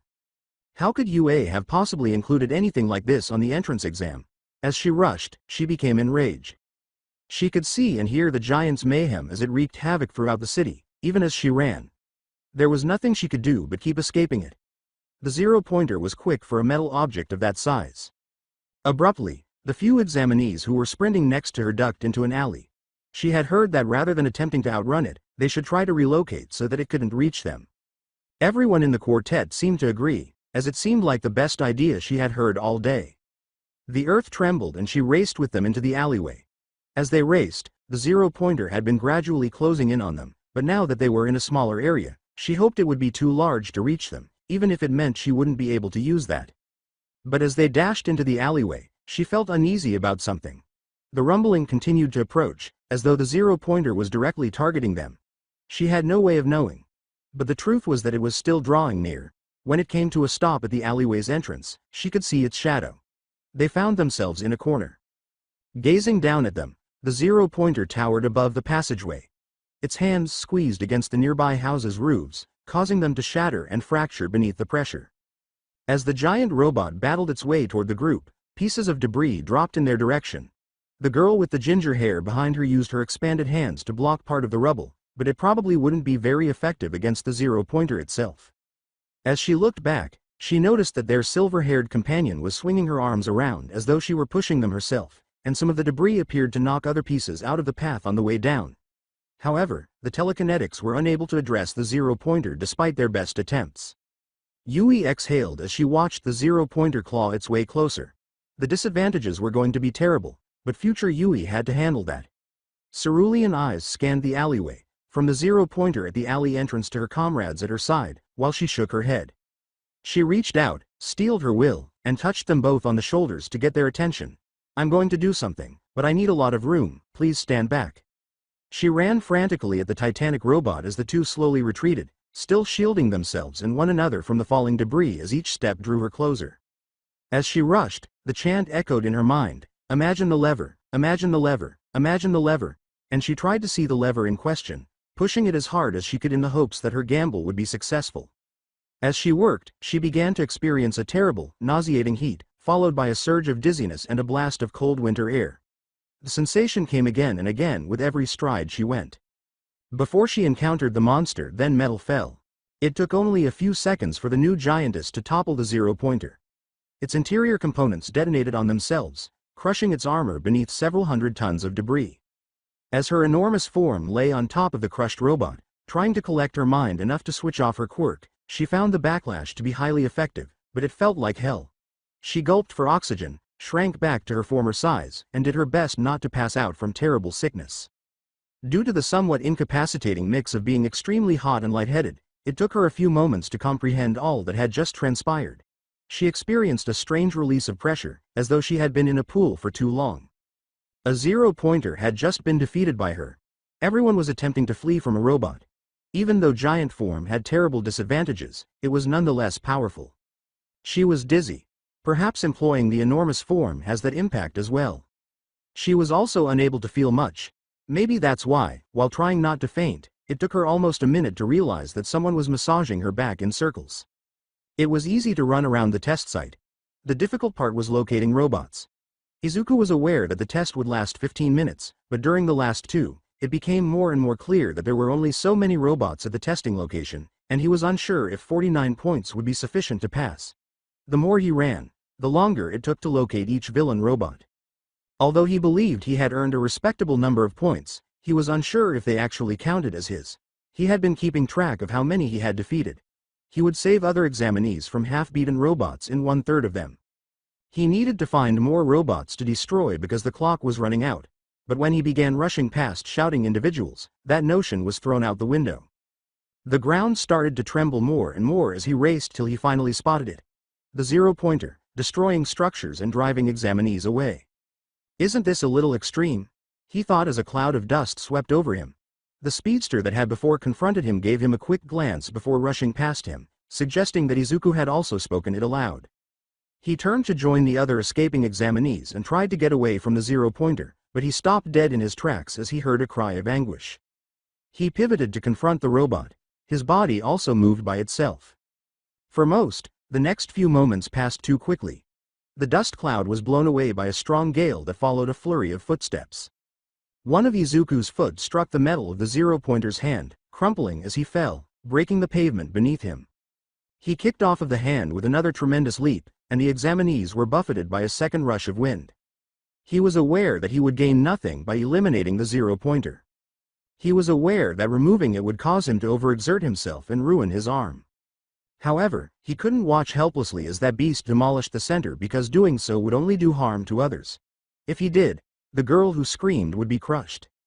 Beside the principal of the school, Toshinori smiled. His successor's performance thus far had impressed him greatly, but to think that he would also face the zero-pointer? He said slowly, his eyes fixed on the screens, there aren't any combat points for taking down the zero-pointers, as he considered each word. But there is opportunity. A chance to show your potential.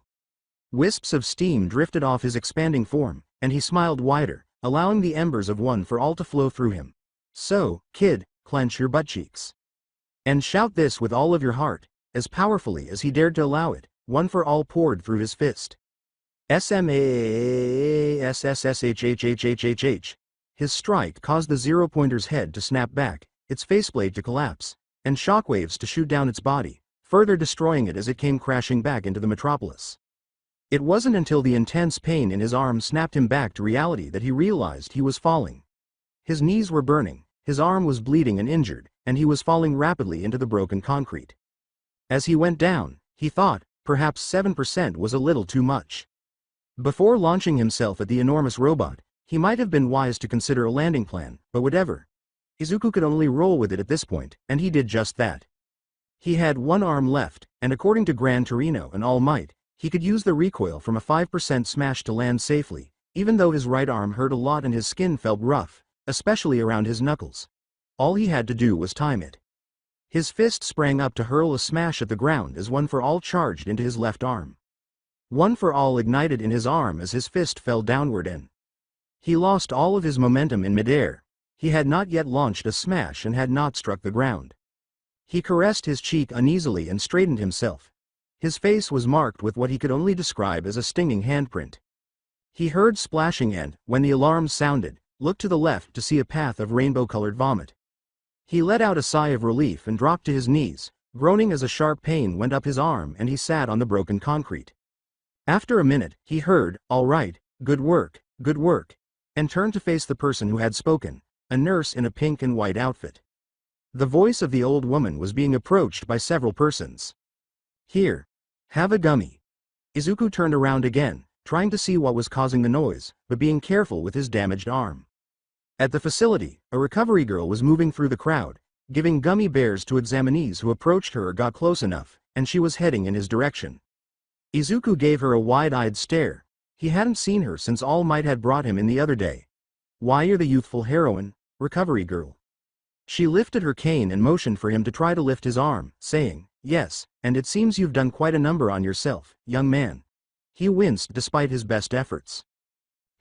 Lacerations and heavy bruising, possibly a hairline fracture along the bones if you're unlucky, but at least nothing is broken. "Should only be a moment, dearie. Please keep your arm up." Her lips appeared to stretch to the arm after she continued to stare at it for a while. A green glow that seemed almost ghostly enveloped his arm, and her quirk began to run. Nearly immediately, the cuts and bruises repaired themselves along with the stitches. She turned to face the center of the facility, her expression unreadable, and said, "Run along now, dearie. I have another patient to get to here and more to rescue from the other exam sites. Why is it that everyone feels the need to go so far, I wonder?" She was already making her way farther into the testing grounds when Izuku glanced back up at her. This was the conclusion of the test, and the results will soon be available. On his way out of ground beta, he extended his arm. After being healed, there was no more residual ache. He walked to the examinees' locker rooms, oblivious to the looks he was getting. He wasn't particularly accustomed to changing in front of people, but he assumed he would have to adjust if he wanted to join UA. He noticed the red cap on top of the extra set of clothes he had packed in his luggage just as he was ready to change into them. This morning, he had neglected to return it. As he changed, he set it on top of his bag and shook his head. Izuku left the locker room wearing another of his once oversized, now tight-fitting All Might hoodies, picking up the cap and checking his phone along the way.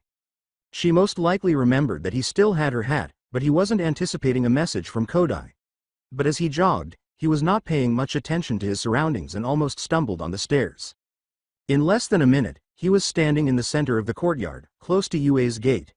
She was strolling close to the trees that surrounded the courtyard when he looked around and instantly located her. Izuku went over to his companion who was a little pale. This time, he would remember to hold the hat in his hand. Hi. When viewed more closely, she didn't appear very well. He saw the half-full water bottle and what appeared to be a prescription bottle resting on her backpack as she leaned on the tree. As he approached, he offered the hat and said, "Are you okay? You look a little pale." After reaching out and grabbing it, she took a moment to examine it before putting it on. "My quirk, it evolved recently. I went way over my limits." Izuku paused to consider what her boundaries would be. He had no idea what sort of quirk tiredness she would experience, but if it was similar to what Gran Torino had caused him, he could at least sympathize with her suffering. "I guess we have that in common." "Your quirk evolved too?" "No," he said so loudly that he nearly flinched. When he shouted, a few of the competitors who were exiting the courtyard turned to face them. Meant I went over my limits too, not that my quirk evolved." "In any case, I can't say that it evolved." He recalled that he had only received one for all this week. To be honest, it definitely amounted to a quirk evolution to those who were unaware of it, but Dad and All Might both agreed that the less people knew about his quirk, the better. He waved farewell as he left, saying, "Anyways, sorry for keeping your hat for so long, I'm going to go. Have a nice day." Izuku wasn't very good at talking to people, so it wasn't the most elegant way to finish a conversation. He didn't have a friend with whom he could converse. He didn't want to get his hopes up, even though he hoped that his relationship with Kachin would get better. If he didn't want to cope with public transportation, he had to go too.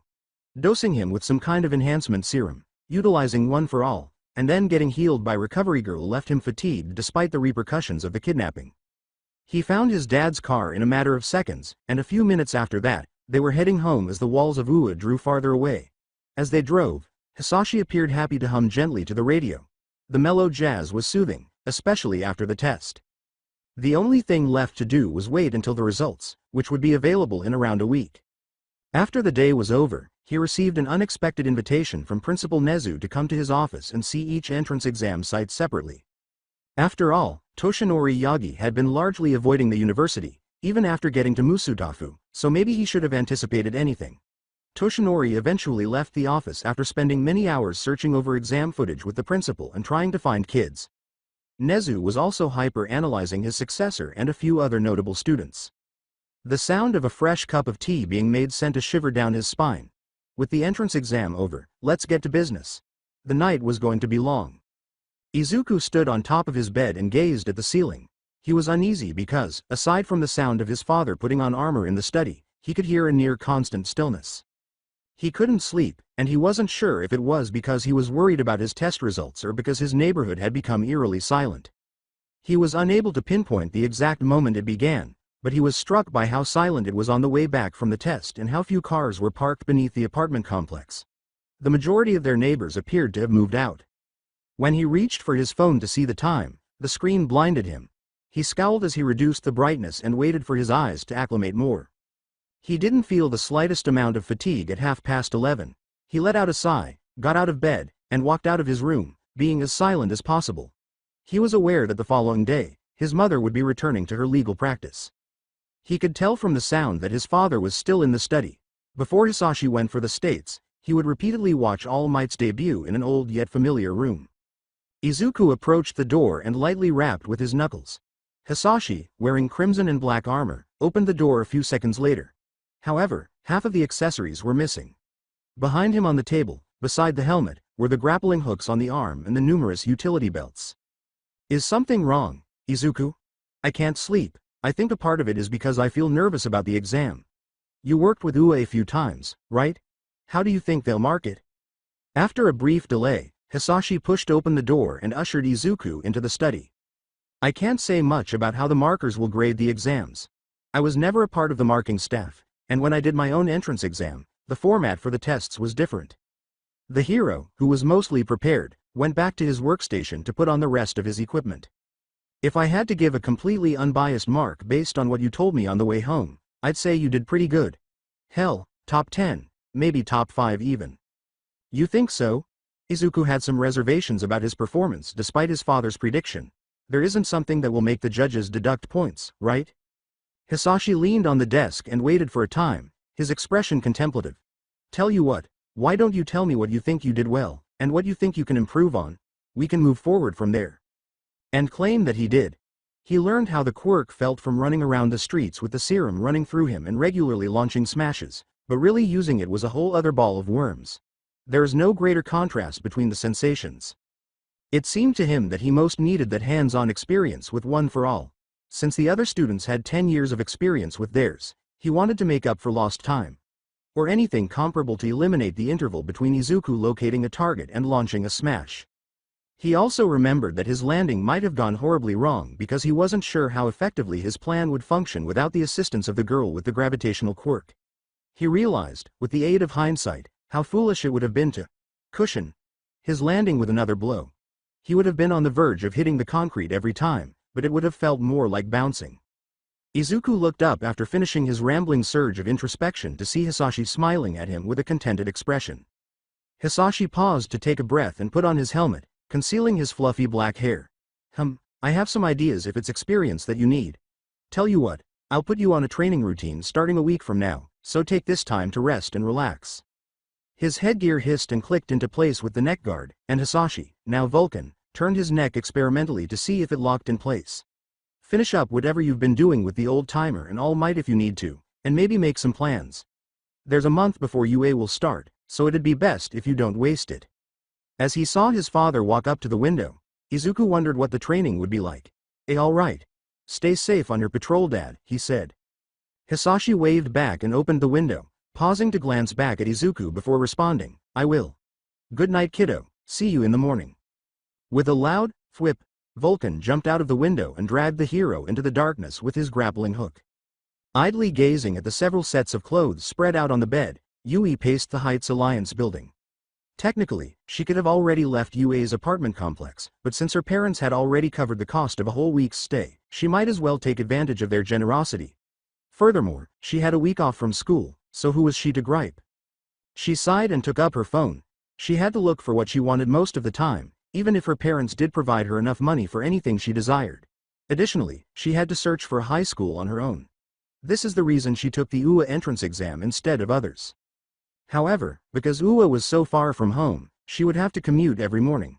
The girl didn't like getting up at the crack of dawn to take a train, so even if she was able to get in, she would need to find an apartment to live in. And that was if she was in at all, which was extremely unlikely given the large number of students trying to get into the admission exams and the small amount of places available for the hero course, 36. She had a couple apartments in mind, but it wouldn't hurt to look for others. In light of that, she texted a more recent acquaintance. She was hoping that he would have any information about empty apartments in Musutafu, as she had only lately learned that he lived there. February 25th, 9:24 p.m. I will see you at the exam, then. I wish you luck. Today at 1:21 p.m., are there any rental apartments close to UA that you are aware of? It had been a week since that exam day. For Bakugo Katsuki, at least, it was a horribly dull week. It had been more than a month since Deku had appeared at school.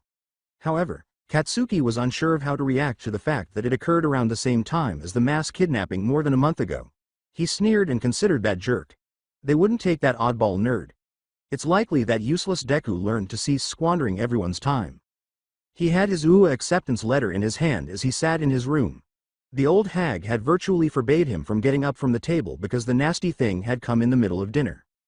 He took a letter opener from his drawer and handled the letter carefully. He carefully unsealed it, taking care not to tear the paper, because he thought it would make a nice souvenir of how he became the greatest hero. The contents of the letter were expected, or at least expected of UA.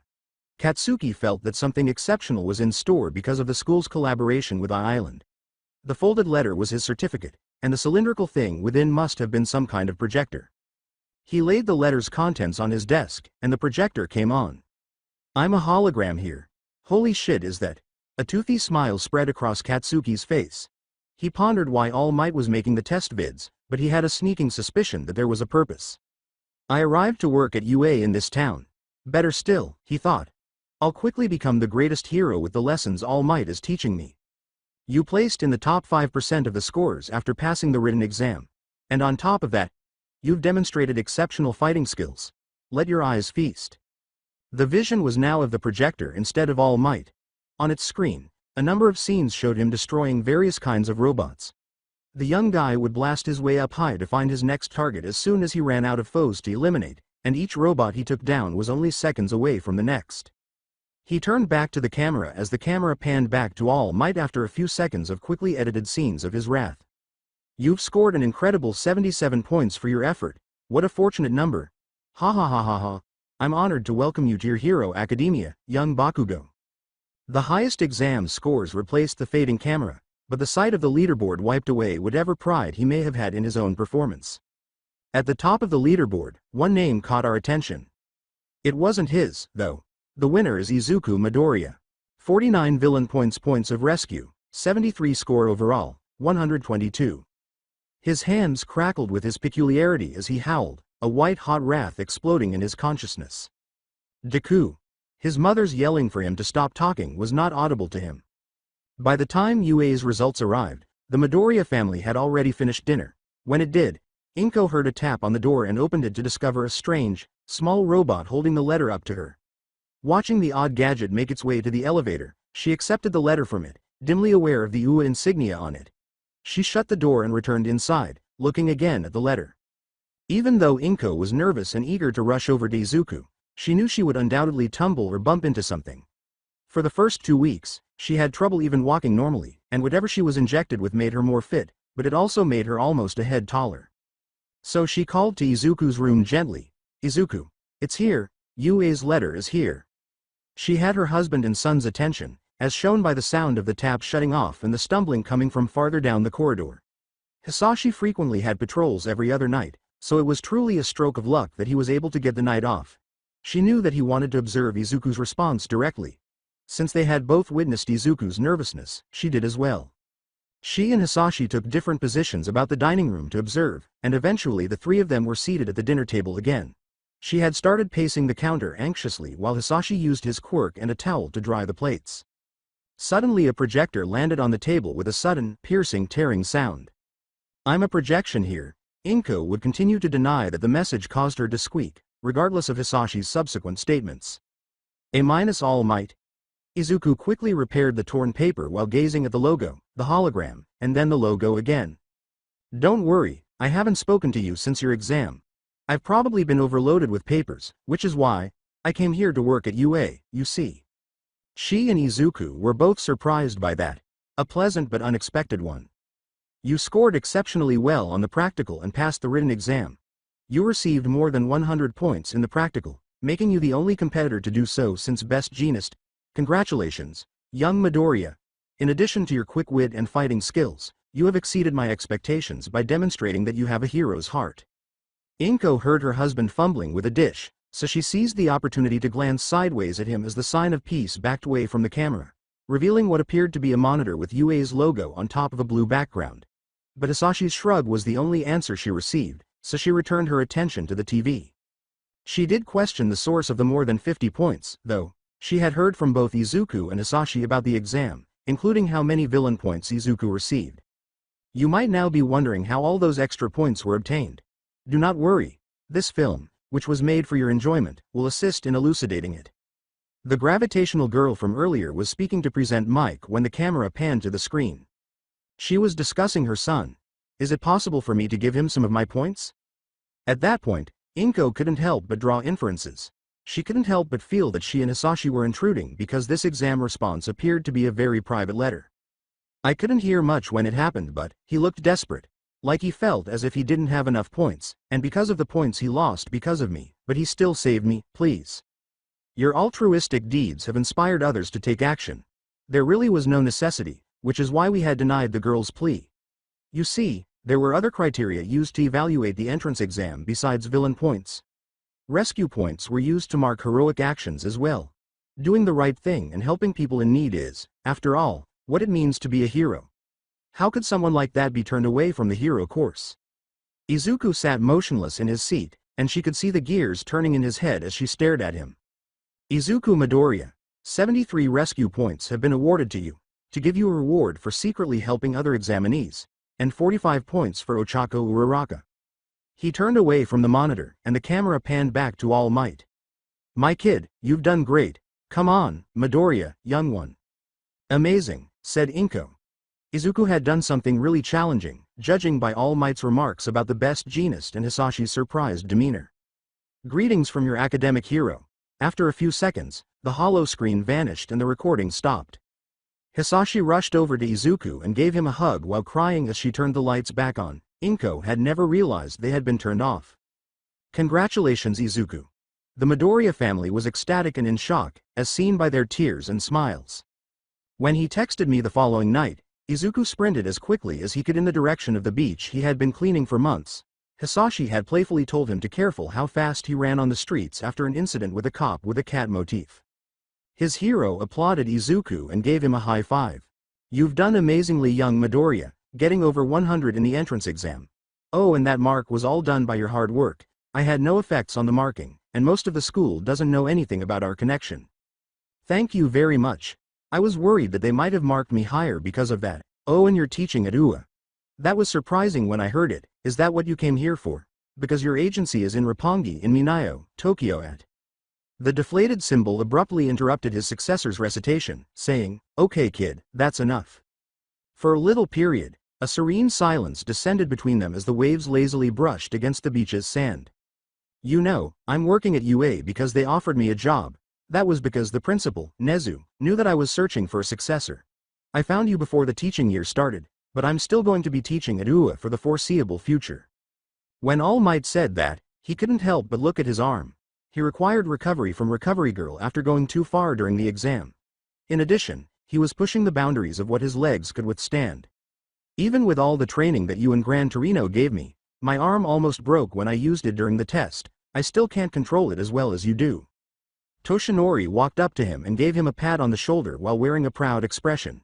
You still did far better than I thought you would, young Midoriya. You basically grew a new limb when I gave you one for all. Expecting you to be a master at it straight away would be like expecting someone with a mechanical implant to be a master at using. You got over 100 points. A feat like that only happens once a decade, so I know that I chose right when I picked you, my boy. Izuku uncomfortably scratched his head and murmured, right, also, what's special about getting over 100 points? My dad said it rarely happens, but I didn't really get any other info from him. A part of him felt unworthy, but he wasn't sure how to react to being compared to a top hero. He still found it hard to believe. That is a tough one to answer, young man. If I had to say, it's a sign that you are guaranteed to become one of the top 10, and with your work ethic and how much you can grow, I won't be surprised when you become the #1 hero of your generation. A symbol in your own right. When, not if, was what All Might had stated. As though he was aware that Izuku would surely arrive at that location. It was difficult for Izuku to believe that he would be a hero, much less go for the summit. I still can't imagine it. A little under a year ago I had no chance of ever becoming a hero, but now, it feels as if my world has been turned on its head. I don't really know what I can do from here.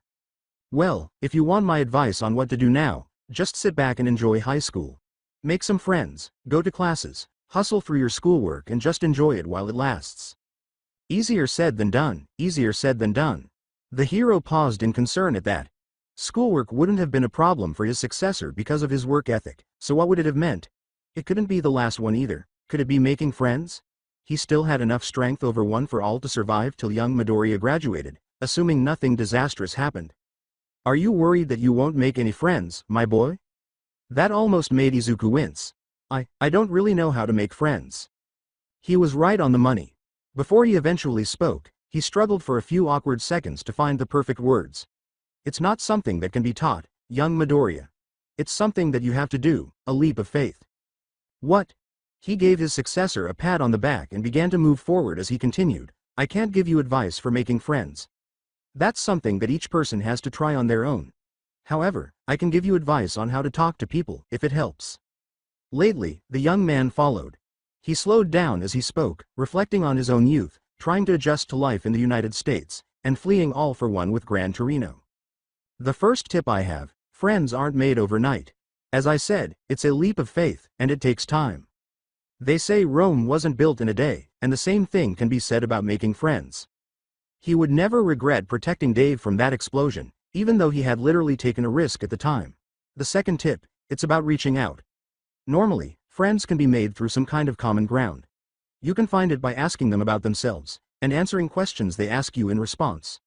Use this as a chance to learn what kind of person they are, and make sure you pay attention to them. He slowly inflated to his full height and turned to face Izuku. And finally, body language. You can tell a lot about someone from the way they carry themselves. Likewise, your own body language matters. You're not going to make many friends if your body language is screaming for you to be left alone, so that means keep your head up, look ahead, and most importantly, smile, my boy. It's as simple as that. It was a few moments before Izuku answered. When the time came, he hoped the young guy would be able to use his advice. I don't know how well it will work, but I'll try my best, All Might. For a few more seconds, the two stood on the shore before. One for All's holders took notice when someone shouted, "Holy crap, is that All Might?" from a distance. All Might winced, suppressing a cough as he glanced toward the pavilion, then turned away. "Let's go, young Midoriya." Ah hi. Given how late it was, he didn't think someone would catch them off guard like this. Maybe he ought to have seen if there were any other people on the beach. In any case, Toshinori wished to avoid any surprises in the future. On his throne sat a man in a mask, with wires and tubes running through his neck and other parts of his body.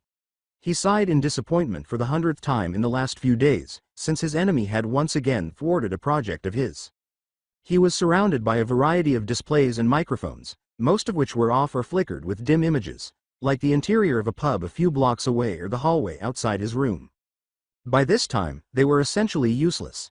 After the top half of his head had been completely crushed, he had lost his eyes. The fact that the good doctor was able to reconstruct his brain sufficiently for his regeneration idiosyncrasies to become ingrained was a miracle, although a small one. He lost his eyes, which was unfortunate because several of his favorite quirks, like Panoptica and Shunpo, were left to decay in his quirk space. The ancient man returned from his contemplation when he heard a knock on the door, and he opened it for his guest after giving it some thought. By now, he didn't need to know who it was. He had become accustomed to recognizing people by their heat signatures after the first year of being blind. "My lord, I've finished recovering our assets from the latest project. What remains of Project Super Soldier? To be honest, my lord, not much would be useful, especially not for the high ends or semi-high ends. What's left may be of use to the low ends though, should their abilities prove inadequate. And what of the test subjects, doctor? The subjects are out of reach, my lord. I've had to cut all ties to those subordinates and purge all their computer files because Endeavor is now investigating. A shame. Our eyes in the HSPC report that we've had varying successes from the escaped batch, yet we're unable to reap the rewards of our labor. To have a high end with limitless stamina, let alone many, would have been a blessing. It was unfortunate that this childhood dream project never came to fruition, but it didn't really matter because Hero Society had assigned him the bloodhound of a hero, Endeavor. At this time, that specific thorn had been creating problems for almost 20 years, and All for One was thinking about sending one of his high ends to get rid of him. Project Nomu should be strong enough already, my lord, especially if that boy uses his head while leading them. Patience, doctor. Tamura will grow into the position eventually, and we have all the time in the world. It's only a matter of time until he grows. He wasn't sure how to feel about his new workout regimen at first.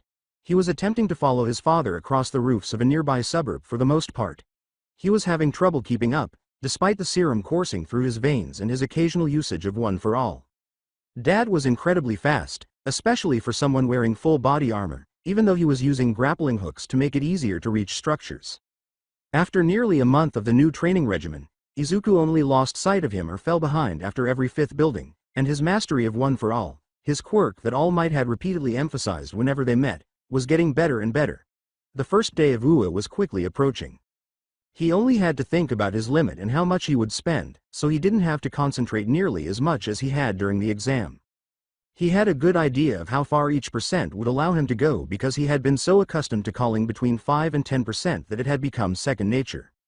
Strangely enough, he had now come to the realization that his legs were better capable of bearing the load of One for All than his arms. Nevertheless, he was still unsure of the damage a hit might cause for every percent of his peculiarity. He had been virtually prohibited from utilizing it for any kind of combat training by both Hisashi and All Might. In addition, he was forced to stay at home the night before UA in order to attempt to get well rested, rather than going out to chase his dad. Given that Izuku was anxious about starting high school and that he was restless from not training in any way, it's safe to infer that he didn't sleep well that night. Without the usual, almost soothing burning sensation in his muscles to put him to sleep, Izuku woke up more exhausted than he should have been from using the weights he had at home instead of getting the whole body workout he got from his regimen. Whatever energy he had left, he would make it through the day. Izuku was beginning to believe that he had lost all understanding of stamina as a result of the initial battery of tests the doctors had forced him to undergo. He still needed to go for monthly checks to keep an eye on his health, of course, but there didn't seem to be any strange adverse effects. As he ate his breakfast steadily and got ready for the day, the morning sped by. He didn't give anything any attention until he was at the front door, tying his shoelaces while his mother fretted over him. "Do you have a handkerchief with you? I washed it last night. Did you remember to put it back in your bag?" "Yeah, I got it. I'm going to be late." As he reached for the door, he could hear Hisashi laughing in the distance. "Izuku. What is it?" The young man found the words, "You're really cool," to be quite unexpected, and he couldn't help but stop and turn to face his mother. His father added as he entered the doorway from the living room. "You are, Izuku, and we're proud of you." With his fluffy hair sticking strangely to one side and his rather disheveled appearance, he grinned drowsily and said, "Now go. You don't want to be late on your first day after all." Without a second's hesitation, Izuku walked out of his house grinning, skipping down flights of stairs as he plugged in his earbuds and music began to play. After all, he couldn't wait to start his path to Hirodom. The time has here. Having just moved into her new apartment, most of her belongings were still in boxes and had not yet been unpacked. She had given up when she realized it was almost midnight, wanting to get a good night's sleep for the morning ahead, but she was still a little sleepy, so she sat down on the train, put her bag on her lap, and rested her head on her hand. Fortunately, the train was much less packed now that she was not forced to endure rush hour every morning, and she mostly didn't recognize anyone on the train. "Please stand clear when the doors close." Before the doors could close, she heard someone shouting from outside the door, "Wait, wait," and then saw a familiar uniform slip between them. Looking at the dark green, fluffy hair above the uniform, she recognized the other UA student who had boarded the train, if only a little. "Oh, it's you, good morning." Izuku kept missing the train, to the point where he was beginning to believe that he was cursed, but it had happened too often in the last several months to be significant. At least he was able to catch up with a friend. He wasn't sure if they were friends, but he had heard that friends often go to the arcade together, so he assumed he was friends with Kodai-san. In addition, they had just talked about hero course stuff the entire train ride, despite the fact that it was only a few minutes from the stop. Kodai-san talked more than he had anticipated, but it was understandable given the subject. From what he had heard, she based her hero costume on tokusatsu, giving it pouches to store items as ammunition. However, when he inquired about her hero costume, she inquired about his own. Everything from their exam performances to their hopes for their hero costumes came up. Fortunately, there was time before they were due, and his dad recommended that they go through it together. His mom had originally submitted an old drawing he had from years ago that he was trying to perfect. The majority of the changes were almost inevitable. Adding armor to the costume, replacing the mask with a helmet while maintaining the iconic All Might theme, and adding bracers, gauntlets, and shin guards. However, while creating the costume, Inko veered off topic, discussing things like the legality of gauntlets in a hero costume and the potential harm they could cause. To his astonishment, the drawing still resembled his original design, albeit larger and taller to fit his frame. In addition, his father added a chest plate and wrote a strange 6-digit code that he didn't understand. He could only surmise that it had to do with materials. There were numerous items listed for the belt, but Dad assured him that he would eventually learn what they were, so he could only speculate. She had remarked wistfully, as if wondering why she had chosen her outfit. "Must be nice having a hero for a parent." It was too late to rue those modifications now, as the first day had already arrived and they were in the school's hallways. Izuku didn't anticipate how much time it would take to talk about outfits. Between Kachan's taunting and the other students in middle school and junior high, the absence of his father had left a painful spot on his face. "Why yeah, I guess," he hardly managed to stop himself from cringing. "We're present." Kodai-san laid down her phone and said, "Remember, your class is right next to mine." They had been using the map on it as a guide when they entered the halls, so Izuku was somewhat relieved that the topic had changed and that he didn't have to dash across the campus to find the classroom. All good, then I'll speak with you later. I'll probably sit with you at lunch tomorrow, since after orientation we can go home. All right. He still didn't know how to talk to people well enough, and he had assumed that all of the preparation he and the other prisoners had put into getting out of that institution had made him competent at it, but it turns out that none of that translated to a normal discussion. It was almost time for class to begin, and it would be unlucky to be late on the first day, so he sighed, took a big breath, and headed to his own classroom as his colleague entered. The new semester had just begun, and Nezu would take his students and test them while he handled the orientation, inexplicably requiring 4 hours for a single speech. Aizawa has been testing his students on the first day of class ever since he was hired years ago to gauge their level of commitment to the classes and how far each one would go. For this reason, he had wriggled in his sleeping bag all the way up to the classroom, where he could see and hear a number of kids talking and a series of obscene curses. Good. At least someone is conscious of their surroundings. He shuffled inside the sleeping bag to gain a better view of it, observing as the green-haired adolescent glanced around for a moment before focusing on him. He'd have to teach them situational awareness later, but no one else had noticed him save Endeavor's child. Almost everyone startled in their spots, trying to figure out who had said it. If you're only here to make friends, then you can pack up and leave now, Aizawa said clearly. If that was their response, then maybe the situational awareness lectures were more important than he had realized. He sighed and took out the vitamin jelly bag he had opened earlier, taking a sip. 10 seconds, said the weary teacher, counting down the seconds till silence. You all took 10 seconds to stop talking. After shrugging off the sleeping bag and getting to his feet, he stretched and ushered the remaining standing students inside the classroom. We'll have to work on it. For the next 3 years, I, Shota Aizawa, will be your homeroom teacher. Nice to meet you, he said, approaching the podium and pressing a button. Dozens of jackets, each with a tag matching the seat number, were visible when one of the shelves near the wall opened. The children gazed at him for a few seconds before Tensai's younger brother, if he recalled correctly, grabbed the uniform and everyone else followed. This is kinda sudden, but everyone, grab one of these and head to Field Gamma. As each student left, he kept a close watch on their personalities, paying particular attention to the ones that were causing problems. He was already able to identify a few students to watch closely. The purple-haired one would require discipline, and the blonde who placed second on the test was staring at the green-haired one. It appears that he will have a difficult task ahead of him. A test for quirk assessment? Anyone would get a headache from the sheer volume of voices shouting at him. How about the orientation, though? We will miss it at this rate. After turning to face his students, Aizawa sighed and brushed his hair away from his eyes before saying, if you want to be successful as a hero, don't waste time on pointless ceremonies. His class appeared to gasp a little at this. Nezu gives the same speech each year, with a few minor adjustments made in light of current affairs. If you really want to watch it, it's been videotaped and posted on the school's homepage. To make the most of your time here, I'll be using the more latitude granted to UA's teachers. To be honest, he was starting to think that Nezu had built a robot to deliver the speeches for him because he couldn't possibly spend 4 hours reciting the same speech every year. He showed his class the tests they would be doing by taking out his phone. All of you have previously completed these assessments in middle school. You can use your peculiarities here, that's the only difference. After putting his phone away, he took a baseball-sized ball out of his pocket and turned back to face the kids. Your performance will be ranked according to how well your classmates do. Aizawa narrowed her gaze at the top-place finisher. You scored the highest on the entrance exam, Midoriya. How many points did you receive for throwing the softball?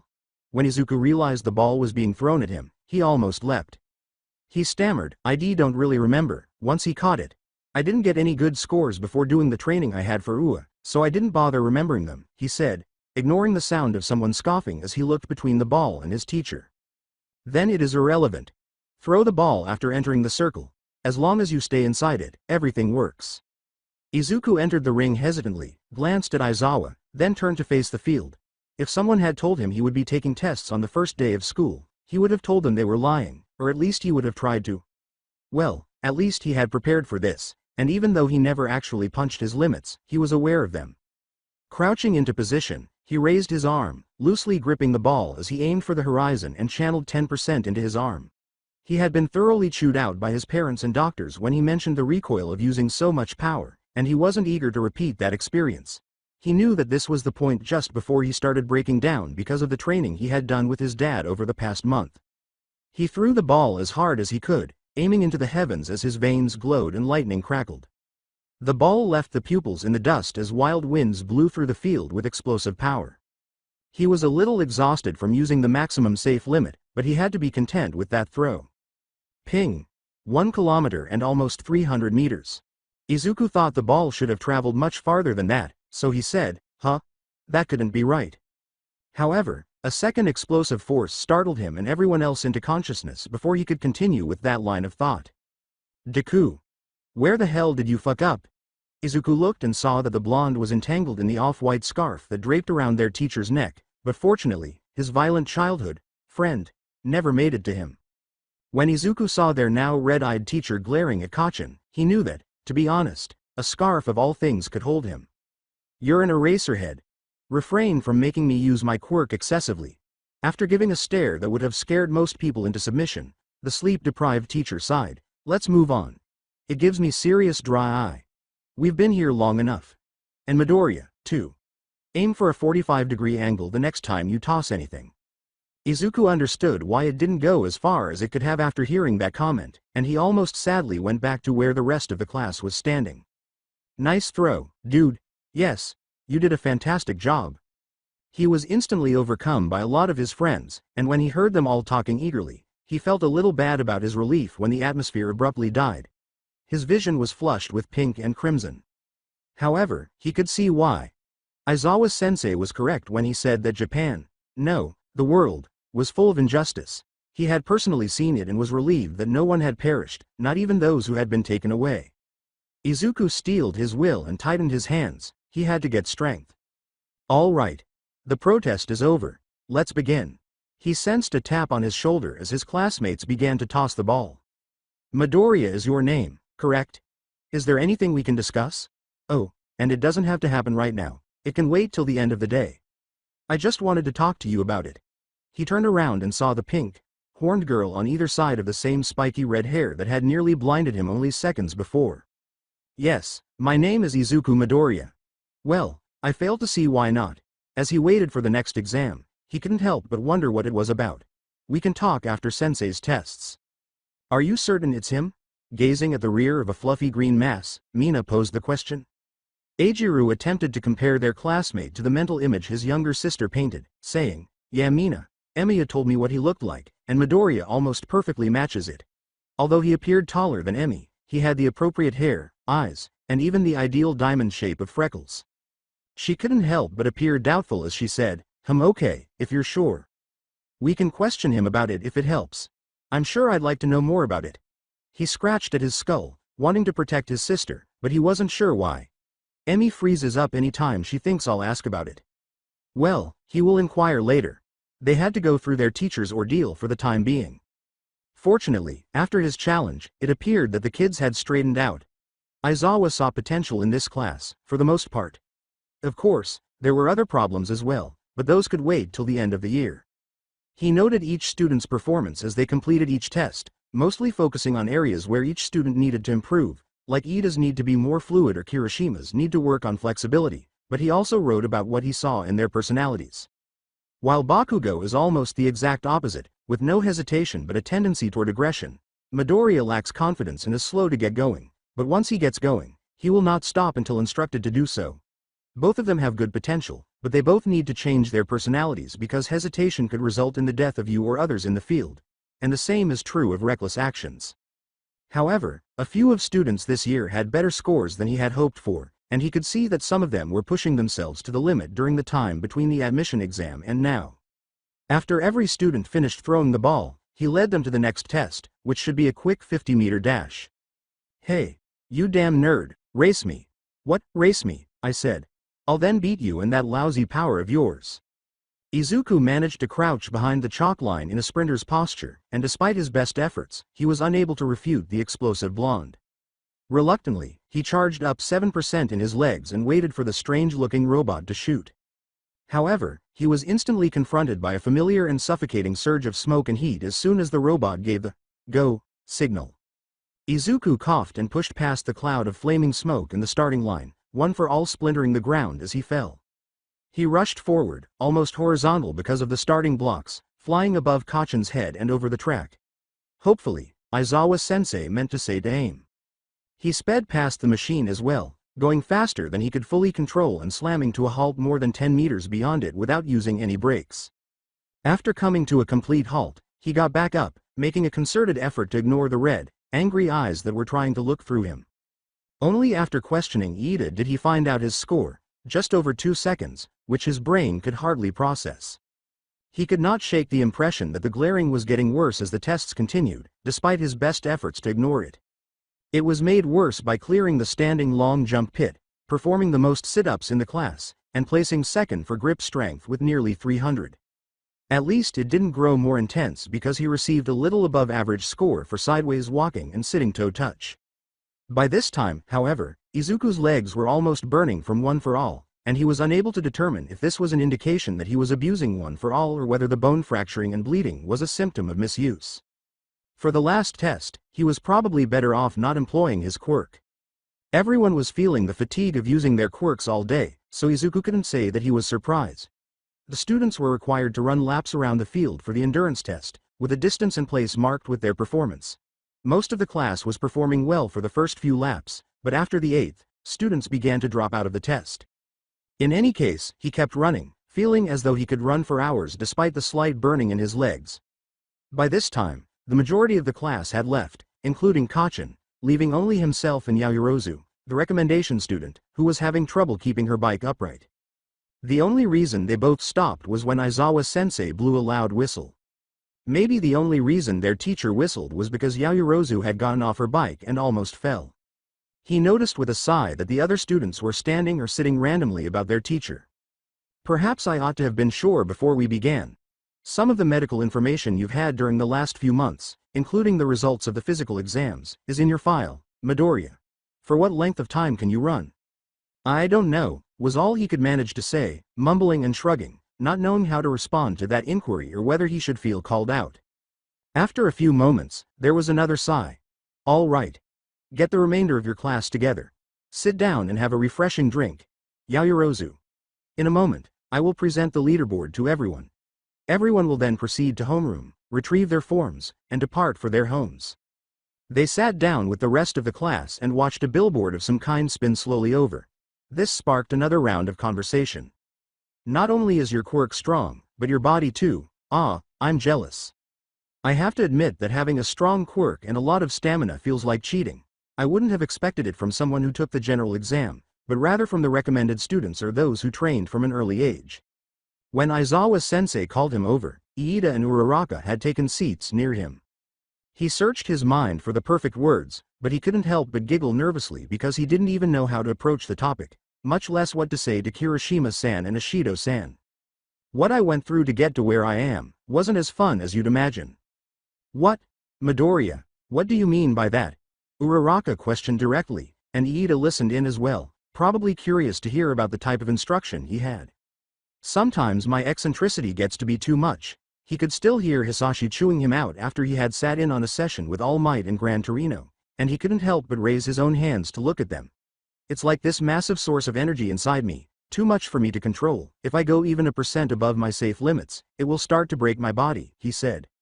If I go even a single % above it, it starts to rip apart my skin, and if I go even further, Recovery Girl said that it would start breaking my bones. On the day that he had gone too far, All Might had hurried him to Recovery Girl, who said she never wanted to see him break himself just to use his quirk, and when his parents arrived, the floor was unavoidably covered in tears. There was stillness for a few seconds, and then Izuku noticed that Uraraka and Iida were both pale. Iida was the first to become well. Yeah, I now see what you mean. Having that much strength would probably make training in daily life much more challenging. Nevertheless, I believe it's very incredible that the energy from your peculiarity also translated into a great deal of endurance. As the scoreboard displayed each student's position in the class, another whistle was blown before Izuku could say anything further. Somehow, he ended up in second place, most likely because he kept smashing the floor whenever he used one for all. Yaoyorozu was the name in first place, followed by Todoroki and Bakugo in third and fourth. He swiftly scans the entire list and spots Mineta Minoru near the bottom. Aizawa-sensei had threatened to withdraw the student who finished last from the hero course, and judging by the fact that their classmate with the grape theme was trembling like a leaf, it appeared that he had also recognized this. He waited a few seconds, peering at everyone before he eventually said, "Most of you did well today." It took him a time to realize that there was an apprehensive hush among his classmates, with nearly everyone turning to face their teacher. You push your body and your peculiarities to their limits. But, well, as insufficient. From now on, we must go plus ultra. After changing, return to homeroom. I want you to take home copies of the curriculum that are on everyone's desk. You can depart once you've packed those up. It appeared that everyone was secure for the time being, and Izuku watched as a number of individuals exhaled with relief, and he shared their desire to go home. Izuku's eyes, along with numerous others, turned to the grape-haired quirk user as he froze in place, saying, "That said, Mineta Minoru. You stay here. A conversation is necessary." Izuku swore that Aizawa's eyes glowed crimson as he spoke, but he wasn't sure if he was hallucinating. "All right. For what reason are you waiting? Unless you all want to join Mineta in his punishment," the teacher said, as if to startle the class back to consciousness. Everyone hurried to return to their lockers. After giving himself a worried glance, Izuku went to the locker rooms with the rest of his classmates. He'd been expecting Kachin to question him after class since they hadn't seen each other in over a month, but apparently his childhood friend decided to storm home instead, and he sighed with relief when he saw him leave. Eventually, the majority of the class began to trickle in and out of the classroom. With Endeavor still looking into where half of the victims went, he still had to inform Kirishima and Mina what had happened, but he wasn't sure what to say or even how much to tell them. Izuku looked absently at his phone's messages while he tried to come up with a response. He had received multiple messages from Kodai, and based on the pictures of a mouse? No, it had to be a dog or a bear at the stage. It appeared that she had smuggled her phone into the presentation. The last message she sent, which was not too long ago, was merely a list of dot points of what the principal, who was, apparently, the mouse, bear, or dog in a suit, had to say. She had mostly asked where he had been because she didn't see him among the first-year crowd. After sending her a brief, "Thank you," text, he tucked his phone into his blazer pocket and turned to head toward the chairs occupied by the red and pink-haired pair. They would be having a lengthy and possibly more complicated conversation than Izuku would prefer if his guess was correct. As the principal's presentation came to a conclusion, Hitoshi stretched. He had no idea what orientation day would bring, but it most certainly wasn't 4 hours of Principal Nezu's talk. It was safe to say that he was really grateful because President Mike instructed them to sneak their phones in, but he had no idea how he managed to sit through the entire orientation, much less learn anything from it. As they all returned to homeroom, he sighed, attempting to sort through everything Nezu had said, separating the main points from the niceties. He had also heard a few things regarding scheduling training rooms. Putting that bit of knowledge aside, he said, "I'll have to follow that up with President Mike." He wasn't the first person in the room, but he was also by no means the last. Leaning back in his chair with his feet resting on the table, their homeroom instructor appeared to be waiting for everyone to return, so he walked back to his desk. Fortunately, he didn't have to wait long since as soon as he sat down, the final few pupils came in the door. "I apologize for keeping you in place for so long, ladies and gentlemen. I'm sure you're happy I advised you to bring your phones." After a little period of silence, Hitoshi noticed Mike hunching his shoulders. "All right, as the term progresses, we can work on that reaction. In any case, I only needed everyone here to distribute the curriculum, so I won't keep you here for very long. Can the back row listeners distribute these?" From beneath the stage, he produced 4 bundles of leaflets, saying, "Each listener will distribute them to their designated row, ya dig?" After a few moments of moaning, some of his classmates stood up to distribute the curriculums, and Hitoshi opened the one that was handed to him and began to quickly go through it, ignoring the teacher's high-pitched voice as he dismissed the class. To his dismay, there was no mention of scheduling training facilities on any of the pages. He noticed that most of his classmates were leaving via the doors, leaving only himself, President Mike, and someone who appeared to have fallen asleep, with his partner attempting to wake him, standing, or rather, sitting in some circumstances. He marched up to their indolent teacher, shoving the brochure into his bag. "Hey, little listener, how are you? Nezu mentioned previously that training rooms should be reserved, Mike-sensei. Is it exclusive to the hero course? Or can other people reserve them as well?" He hoped that he could reserve these training rooms because it would be much simpler to pay for them with his stipend. "Hey, little listener, of course. Because the rat likes to test people and determine who is prepared to put in the work, The wording is unclear, but it doesn't stop anyone from booking these rooms. Hitoshi needed a moment to comprehend that. Present Mike responded to his query, but what was the purpose of the final sentence? The teacher responded with a smug expression, as though the question had been painted on his face. During the entrance exams, Nezu tests the listeners he observes. Hitoshi had believed he was tall, but Present Mike was much taller than him, and that wasn't counting the cockatoo haircut. Usually, persons who are just a little bit short of entering the hero course have their feet drop off the top of the desk when the teacher stands up to his full height. He offers them the clues, and he and the other teachers keep a close eye on them to see how they use them and how diligent they are. Little listener, you're already headed in the correct direction. He gave Present Mike a calculating glance before posing a second query. Where do I register if that is the case? His classmate bowed sharply, jostling his spiky red hair as he said, thanks for agreeing to this. When Izuku went up to Kirishima and Ishido, he had no idea what to anticipate. No problem. You said you wanted to talk, so, here I am. He rested his back on the table. So, what did you two want to talk about? His classmate gave him a quick glance before turning back to face his pal with the pink theme. Kirishima stops, then takes a big breath and looks Izuku in the eyes. There's no easy way to ask this, so I guess it's better to rip off the band-aid. Were you involved in the kidnapping disaster near Shizuoka last month? As Izuku's thoughts froze, he swiftly stopped thinking about what they were about to ask. He had wished to forget about that happened, to put it out of his mind and out of sight, but that was only his wishful thinking. In response, he sighs. And if I say that I was, then I owe you, big time. Izuku didn't anticipate that answer. What are you talking about? In an instant, Ishido sliced through his bewilderment. You saved his sister during that tragedy. Oh, it was, therefore, that. Yeah, I wanted to thank you for saving my sister. That and, well, I don't know if I can ask you this, since you were there, but I wanted to ask you what happened. Anytime I ask my sister, she clams up, and the police don't know much either, even with Endeavor's entire agency on the case. He observed as Kirishima wandered aimlessly. The states of the abducted victims were the only information available, despite the fact that Endeavor was tracking down more of them. Whoever had planned the whole thing was still in the dark. They went back to their starting point. So if you could tell me something about what my sister went through, anything at all, I'll be very grateful. Izuku found himself in a dilemma. He didn't want to relive the memories of that dismal and dilapidated room, but he also wanted to help if he could. It doesn't help that nobody knows who planned the whole thing. For all we know, the mastermind could probably strike again. So please, can you tell us what to look out for at least? She added. His eyebrows shot up as he considered what to do next. Izuku sighed and made the decision to take the risk. I can tell you what happened, or at least what I know. I don't know if it will help you though. Anything helps, man. Anything at all. Izuku sighed again and drew out a chair. You two may want to sit down, this is a bit of a long story. It was a typical evening following Izuku's beach training. A few hours after washing the dirt off, he had gone to bed. Since Kacchan would probably torture him for the entire day again for even daring to enroll in UA, he wasn't looking forward to going to school the following day. He had no idea that the following day at Aldera would never come, as Izuku was startled awake in the middle of the night by the sensation of a wet towel with a strong smell being applied to his face.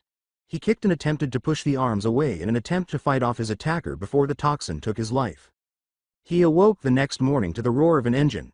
He was crammed into a rough sack and forced up against a number of people, perhaps from the same state, who he could only presume were people. People had attempted to break free from their restraints on multiple occasions, but were met with a severe kick to the stomach. They were crammed into the automobile like sardines in a can, and Izuku eventually forgot the time. They must have been traveling for over 3 hours by the time the automobile came to a stop before being escorted out of the trunk and carried into a room. Nor were they the first people in the room. One by one, the original occupants of the room unbound the others as they were placed into it.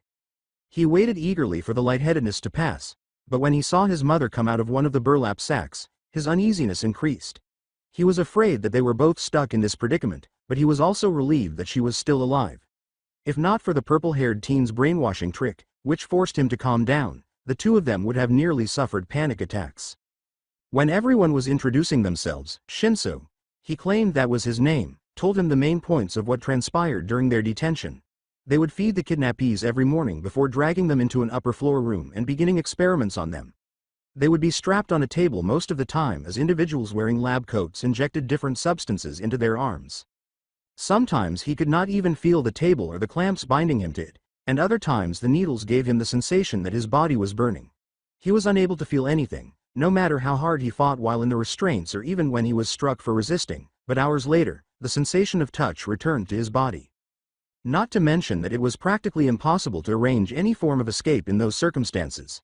Their real breakout took almost a week, and during that time, they spent a third of that time either recovering from the experiments they were attempting to complete or attempting to ignore their hunger long enough to take a nap. He was relieved that they had managed to put together some sort of escape strategy. Kasumi would lead everyone out with a trail of smoke, Akira would listen for the optimum moment to flee, and Haruto would use his radar quirk to discover a way out. At that time, anyone with a peculiarity that had a physical impact, no matter how slight, assisted in keeping the elderly and young people safe as they left. Since Izuku was the most physically fit of them all, he would trail behind them. For the most part, the idea was successful.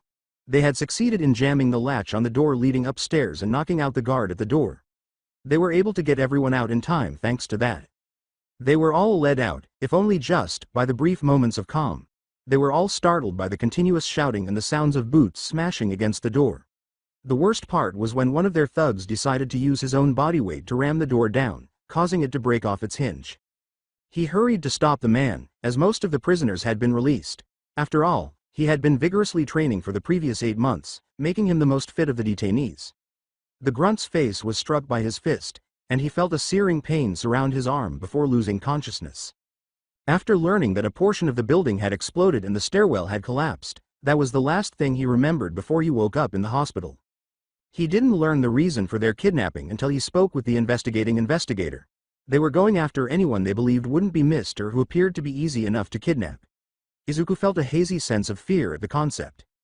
And that's basically everything that's happened until now. The detective told me he'd keep me updated on anything that Endeavor finds, but I'm not keeping my hopes up. As he concluded his story, he observed their classmate with a green motif. It would take Eiichiro a while to comprehend that and its ramifications. The buzzing in his head would not stop no matter how many questions he asked. The idea of his younger sister tied to those similar tables, given an unknown injection, and going through the suffering that Midoriya detailed.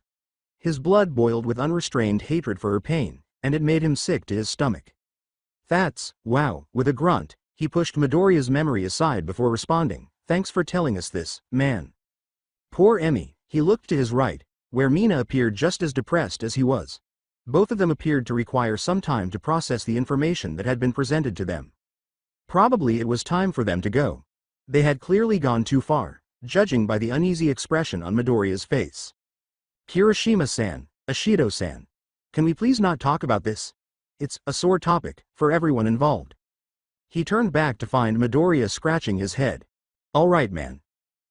Our lips are sealed. And thanks for telling us this, man. We'll get out of your hair now." The two of them exited the room after a few moments, mainly so he could pack everything into his suitcase. Fortunately, Mina had thought ahead and packed all of her notes neatly into her bag before speaking with Midoriya, so he could ask her whether his copy of the syllabus was damaged. Eiichiro shut the door after Mina and turned to face the classroom. Midoriya was packing his luggage and had returned to his desk, although he appeared to be troubled. It appeared as though he was under a tremendous burden. They couldn't stop reciting their classmates' narrative as they made their way to the station in unusual silence. Eiichiro collapsed on the seat of an empty train car next to Mina, feeling as though he had failed. Mina was leaning on him, but he was too overcome with defeat to notice. Not until one of her horns jabbed at his throat, however. "Mina. Kiri?" She had been calling him that since winter, but he was still not accustomed to hearing that moniker. "Oh, no, it's just that your horns are sticking out at me." She moved slightly while still resting on him, saying, "Oh, sorry," till he stopped feeling the horn prod him. Will she be okay?" His breath caught. He had no idea. Emi froze whenever his parents took her to the therapist, and based on what he saw of their previous chat, the incident's weight was evidently hanging over Midoriya like a stormy cloud. He paused and considered his words carefully before saying, "I hope so. I guess time is, in my opinion, what she needs most right now." He felt Mina's hand slide into his as they watched skyscrapers go by, and they fell into a near-comfortable stillness while she hummed. The following day at UA arrived swiftly, and fortunately for Izuku, Kirishima-san and Ashido-san had not spoken about the incident, despite the uneasy tension that resulted from the exchange. He wasn't particularly talkative in class, but he wasn't as close to his classmates as he probably should have been, and at most he could say that he and Iida-san were friends, though the bespectacled teen seemed much closer to Uraraka-san and Asui-san. Whenever he caught their eye during class, they would wave sheepishly. His dad had taught him a lot when he moved to America for his mission, so their teachers were all pro-heroes, so how could Izuku not be excited? Sure, he had to physically restrain himself from approaching them and asking for autographs, but could you blame him? Classes also seemed relatively easy, and he probably didn't have to worry much about his grades, especially English, since he could speak it fluently. Izuku was not an exception, as he lined up behind the line of people waiting for food as the lunch bell rang and classes gradually moved into the cafeteria.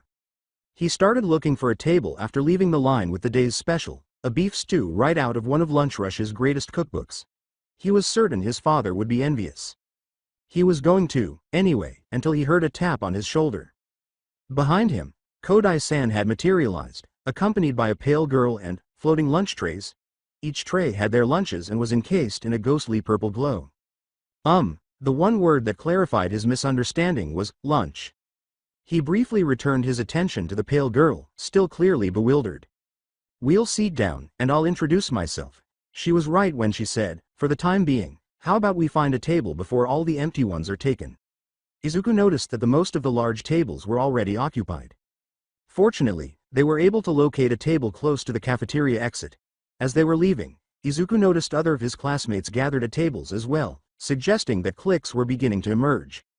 The three sat down as the trays slid in front of their owners, sliding their meal onto the table, or at least Izuku would have attempted to do so if his tray hadn't been scooped up using telekinesis. Izuku nearly startled when he heard his name mentioned, but he said, "Thank you for coming along despite not knowing me, Midoriya-kun. I know it must be a surprise to see a relative stranger appear and join you for lunch. Reiko Yanagi is my name. The physician who treated you over the previous few months is my grandfather." Yes, he had heard the good doctor speak of his granddaughter many times. "I'm Izuku Midoriya, but I guess you already knew that because Kodai-san told you. It's nice to meet you. I apologize if my invitation to her came as a surprise. We just bonded," Kodai-san said, "like what happened at the mall." "Oh, what is this mall thing about?" He vividly recalled the day, saying, before the exam. Kodai-san got lost looking for an arcade. It was the first time he had visited an arcade and truly enjoyed himself rather than being made fun of by Kachin and his pals. She glanced carefully between him and Kodai-san, almost encouraging them to go on, saying, "Sounds like there's a story behind that. We broke the dance pad." "What that?" Izuku's cheeks heated up a little when he remembered his accident, and he nearly dropped his chopsticks due to the abrupt change of topic. "I mean, yeah, that happened. I didn't think it'd break though. Oh god. I wonder if there was any trouble because we broke it." The three of them kept talking about their meals, the arcade experience, their constant competition, Izuku's curse, and how he was nearly always late for the train. They also briefly discussed the morning before, when Kodai had to use her quirk to squeeze between the doors, and Izuku was shocked to see that she was getting smaller. He had known that size-changing quirks were fairly common, but most of them were gigantification, like Mount Ladies. However, is Mount Lady a good example? Size shifting, like my own quirk, seems much more helpful because it can alter goods and work both ways, but it seems like she's just using it to assist Seek Cloud like her debut. Yes, Kodai-chan, your peculiarity is quite adaptable. It must be convenient to be able to compress all of your bags and fit them into your pocket. Yanagi pushed her tray more forward to create space for her arms. Speaking of adaptability, Yanagi-san, I take it that you have a telekinesis quirk? In order to add entries for Kodai-san and Yanagi-san to his notebooks later, Izuku took out his phone and launched the Notepad app. Yes, something along those lines. Poltergeist is the name of my peculiarity. I have telekinetic control over objects that are within a wide range of me. I can manage a lot of things, but I have trouble with anything heavier than a person. That sounds really helpful. You could eliminate a lot of people with your quirk. Breathing sadly, the ringing of the bell interrupted his speech. Lunch was almost over and none of them felt that their conversations were over. Perhaps we ought to wait till the next time. After all, heroics fundamentals comes first in your class. I'll take care of these, Yanagi said, waving her hand, indicating that all three trays were neatly arranged on top of one another. The heroics teacher shouldn't be kept waiting. Kodai-san waved as they moved beside their silver-haired friend, saying, "I'll text you later for details." "You're right, later, I'll speak with you too." enjoy your day. A faint, no rushing in the halls, was heard faintly behind Izuku as he sprinted along the hallway, unable to hide his excitement for the first hero course. Izuku, who would be lying if he said he wasn't nervous, was eager to see how his outfit finished out, and the case to it opened slowly as he untangled its locks. With its green body covered in white lines, it still bore a striking resemblance to the original design he had conceived long ago, but now, on his father's advice, it was adorned with a great deal more trinkets, chief among them the metallic gauntlets, leg guards, and chest plate, all in the same glossy white that adorned his jumpsuit. The more flexible parts of his armaments, however, were black, probably carbon fiber if he had to guess. He pulled one of the gauntlets from his case after putting on the jumpsuit and his shoes, and he hoped he could say the same. He slipped the gauntlet on over his arm, tightened the straps concealed on the undersides, and opened and closed his hand experimentally, listening to the others' awe and amazement at each of their own costumes. The glove's coating was light but sturdy, and the black material was resilient yet unexpectedly flexible enough to be undetectable. Looking back into the case after sliding on the last armaments, Izuku noticed a strange metal ring without a mask. He picked it up and twisted it experimentally, almost bouncing in surprise when the ring snapped tight like a bear trap before the sliding plates swiftly changed into the shape of a helmet. The front of it still looked like teeth, but the design was rather simple. At least it still had the fin-like protrusions like All Might's hair that he had originally desired, and if the wire he saw was any indication, they might have been functional. Now that he looked at it, it looked remarkably like his father's helmet. If it was modeled after the Vulcan's helmet, the buttons would be on the left side, concealed just behind the ear. Pressing it experimentally, the helmet unfolded into what appeared to be an armored hood, then reverted to the big ring with another button push. Since everyone else was still changing so slowly, Izuku silently sneaked out of the changing room and into a dark room with two shaded silhouettes and wide screens. He wasn't sure why they were changing so slowly, or if he had simply been accustomed to changing rapidly to avoid Kachan's companions. His dad was standing next to All Might, apparently giving teaching advice of all things, and he could hear their hushed conversation as he walked up. He had expected to see All Might there, because he was their teacher, but he hadn't expected a set of armor that matched his own costume. And remember, phrase it clearly, it'll be better to use the words, attackers, and defenders, for now until you learn more about all your students. Would bullying be the cause of that? These young boys and girls should be above that kind of nonsense, I hope. Yes, but it's primarily for people who have experienced bullying in the past. However, I heard the door open just now, so we can continue this talk later. Izuku, holding the ring in his hand, approached the two adults, who were facing away from the displays. Young Midoriya, you appear to be early. Is everyone else in the class still evolving? Yeah, I believe so. It appeared as though Ida-kun was having trouble putting on his armor.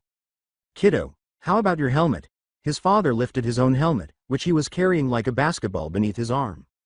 Well, he was a little shy about it, saying, I don't think it'll fit over my hair. He was unsure if it would be particularly comfortable, but he thought it might fit. Well, you could let it rest on your shoulders and use it as a hood for the time being. Let me show you here.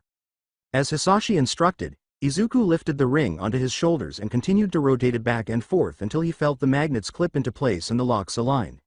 He pressed one of the side buttons, and the locks clicked into place, repositioning the mask so that it rested squarely on his shoulders. He attempted to put it in helmet form, but his guess was correct.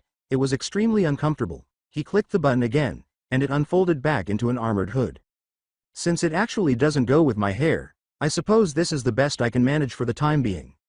Izuku hesitated, then looked up, saying, Anyway, why are you here, Dad? It feels weird. Are you come to work for Hero? I didn't want to miss my son's first superhero outfit, so I agreed. We'll need to take you to a barbershop, but that can wait, he said, feeling a hand touzle his unkempt hair. The truth is, I came to deliver a report to Nezu. I considered stopping here en route. Nezu shouldn't be kept waiting. Unexpectedly, All Might was the one who stated so, and he was a little taken aback that the symbol of peace thought their headmaster was terrifying. Nezu appeared to be a plush toy in the recordings he saw on Yui's website. Hisashi dismissed it, saying, I know my priorities, as he began to make his way to the door. I only have a vague idea of what you're going to be doing today, so whoever you are paired with Izuku, make sure they understand what we taught you. Kiddo, give them hell. I'll do it, Dad. As the Vulcan departed the testing area, the door closed. Who was that? The voice nearly makes Izuku jump, and he watches as All Might turns to face the changing rooms. Izuku also turned and saw a small group of his classmates, who were slowly making their way out of the changing rooms. All Might surveyed the class for a time before saying, "A friend of mine," as well as young Midoriya's father. He heard some of his students gasp, and for a minute, there was some whispering among the small group while All Might kept an eye on the doors behind them. As more pupils entered the room, All Might appeared to tally the number of people there. Now that everyone is present, let's start today's heroics exercise, a trial by combat. Izuku turned back to face the displays, which displayed a scene he had seen before. It appears that this field is the same as the entrance exam. Is it correct to assume that we will once more engage in urban combat with robots? Young Ida, be quiet but close. Instead, we're going to go 2 leaps forward today. All Might stepped forward and pushed a button on the control panel, saying, "Thank goodness, an acquaintance of mine assisted me in creating this beforehand." A brilliant red background replaced the suddenly chopped footage on the central screen, and the words, "Capture the flag," with a border emerged. The majority of villain bouts that are seen on television take place outside, but it is the clever villains that pose the most threat.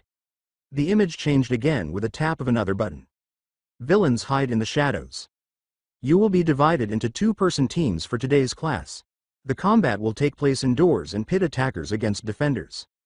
How about some fundamental instruction? Izuku realized that not everyone would have had training, therefore it was a good point. Asui, call me Su, asked. Young Asui, don't worry. We're doing this first rather than beginning with the fundamentals of hand-to-hand, martial arts, or movement lessons for a purpose. Your professors will discover today what you are capable of and what you need to work on. You're competing against each other rather than just robots because of this.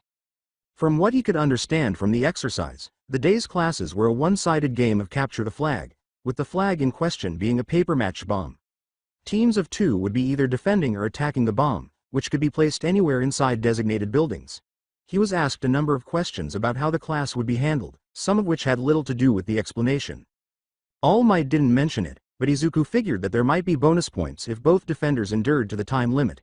He also couldn't help but wonder if it was possible to untie or rescue teammates. The attacking team's victory conditions would be to wrap and tie capture tape around all defenders or to place their hands on the replica bomb. All Might never said they could, but he never said anything against it either. They appeared to be choosing teams now, and Izuku wondered how that would be accomplished. That is, until All Might appeared out of nowhere with a hat. Did All Might have any magic tricks? He shook his head and snapped back to reality. Even with the introductions following yesterday's test, Izuku still couldn't recall everyone's names off the top of his head. It appeared that his companion was Denki Kaminari. Oh, the board was updated in real time with pictures of the student profiles, which would help him locate his partner. I assume you're Midoriya? Well, it appears that we will be paired for this game. Izuku noticed the electrification user with a punk theme on his left. Izuku turns to face him and nods, saying, I look forward to working together. Nice armor. Incidentally, it appears that you gave it a great deal of thought. Yeah. My parents, primarily my dad, assisted me with it. It appears that some of this armor was inspired by his clothing. It must be pleasant to be able to create a costume. To show him, Kaminari-san removed his headset for a while. I tried to get something for my quirk, but all I could think of was this radio thing. But before the two could talk costumes any further, All Might's loud voice announced the participants in the first battle, and Izuku noticed that matchups had appeared on the board. Red eyes seemed to glare back at him as Izuku slowly deflated, and whatever reaction he might have had died in his throat as he stared at a picture on the screen. The assaulting squad will include Tenya Iida and Katsuki Bakugo.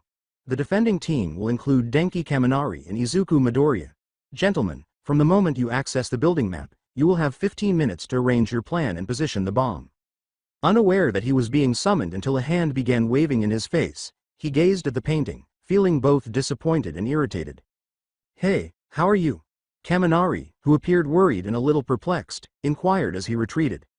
Yes, indeed. He tried to dismiss it, but he couldn't shake the sensation that the day's lesson would be a nightmare. Let's get to the exam site, we can strategize on the way. Fortunately, Kaminari put the matter on wait for the time being, if only temporarily, because they needed to make plans. All right, if you say so. The extent of Kaminari's quirk was explained to him on the walk to the test site building, and Izuku gave him some information about his own abilities. He was astounded by the blonde's capacity as his teammate had been when he placed the fake bomb on his shoulder to carry it. Although his teammate's quirk was already at 1 million, Izuku could easily see Kaminari rising to the top hero ranks if he were given even a small amount of control over his quirk, as most lightning or electric quirked heroes only had quirks with a capacity of 500,000 to 700,000. To his own embarrassment, Izuku had said that all out loud, judging by the blonde's embarrassed enthusiasm. Nevertheless, Kaminari needed to restrict his options to melee for the time being, and the move he told Izuku about seemed like a last resort. At least it appeared that his teammate wouldn't have any trouble fighting close to the ground. All he needed to do was add a small amount of electricity to each attack, enough to stun enemies and leave them open to subsequent attacks. The gears turned in Izuku's head as he looked at the electrification user, and when he arrived at the building, he opened the map, kept by a robot outside the door, and held it between himself and his teammate, displaying all the levels and the room layouts on each of them.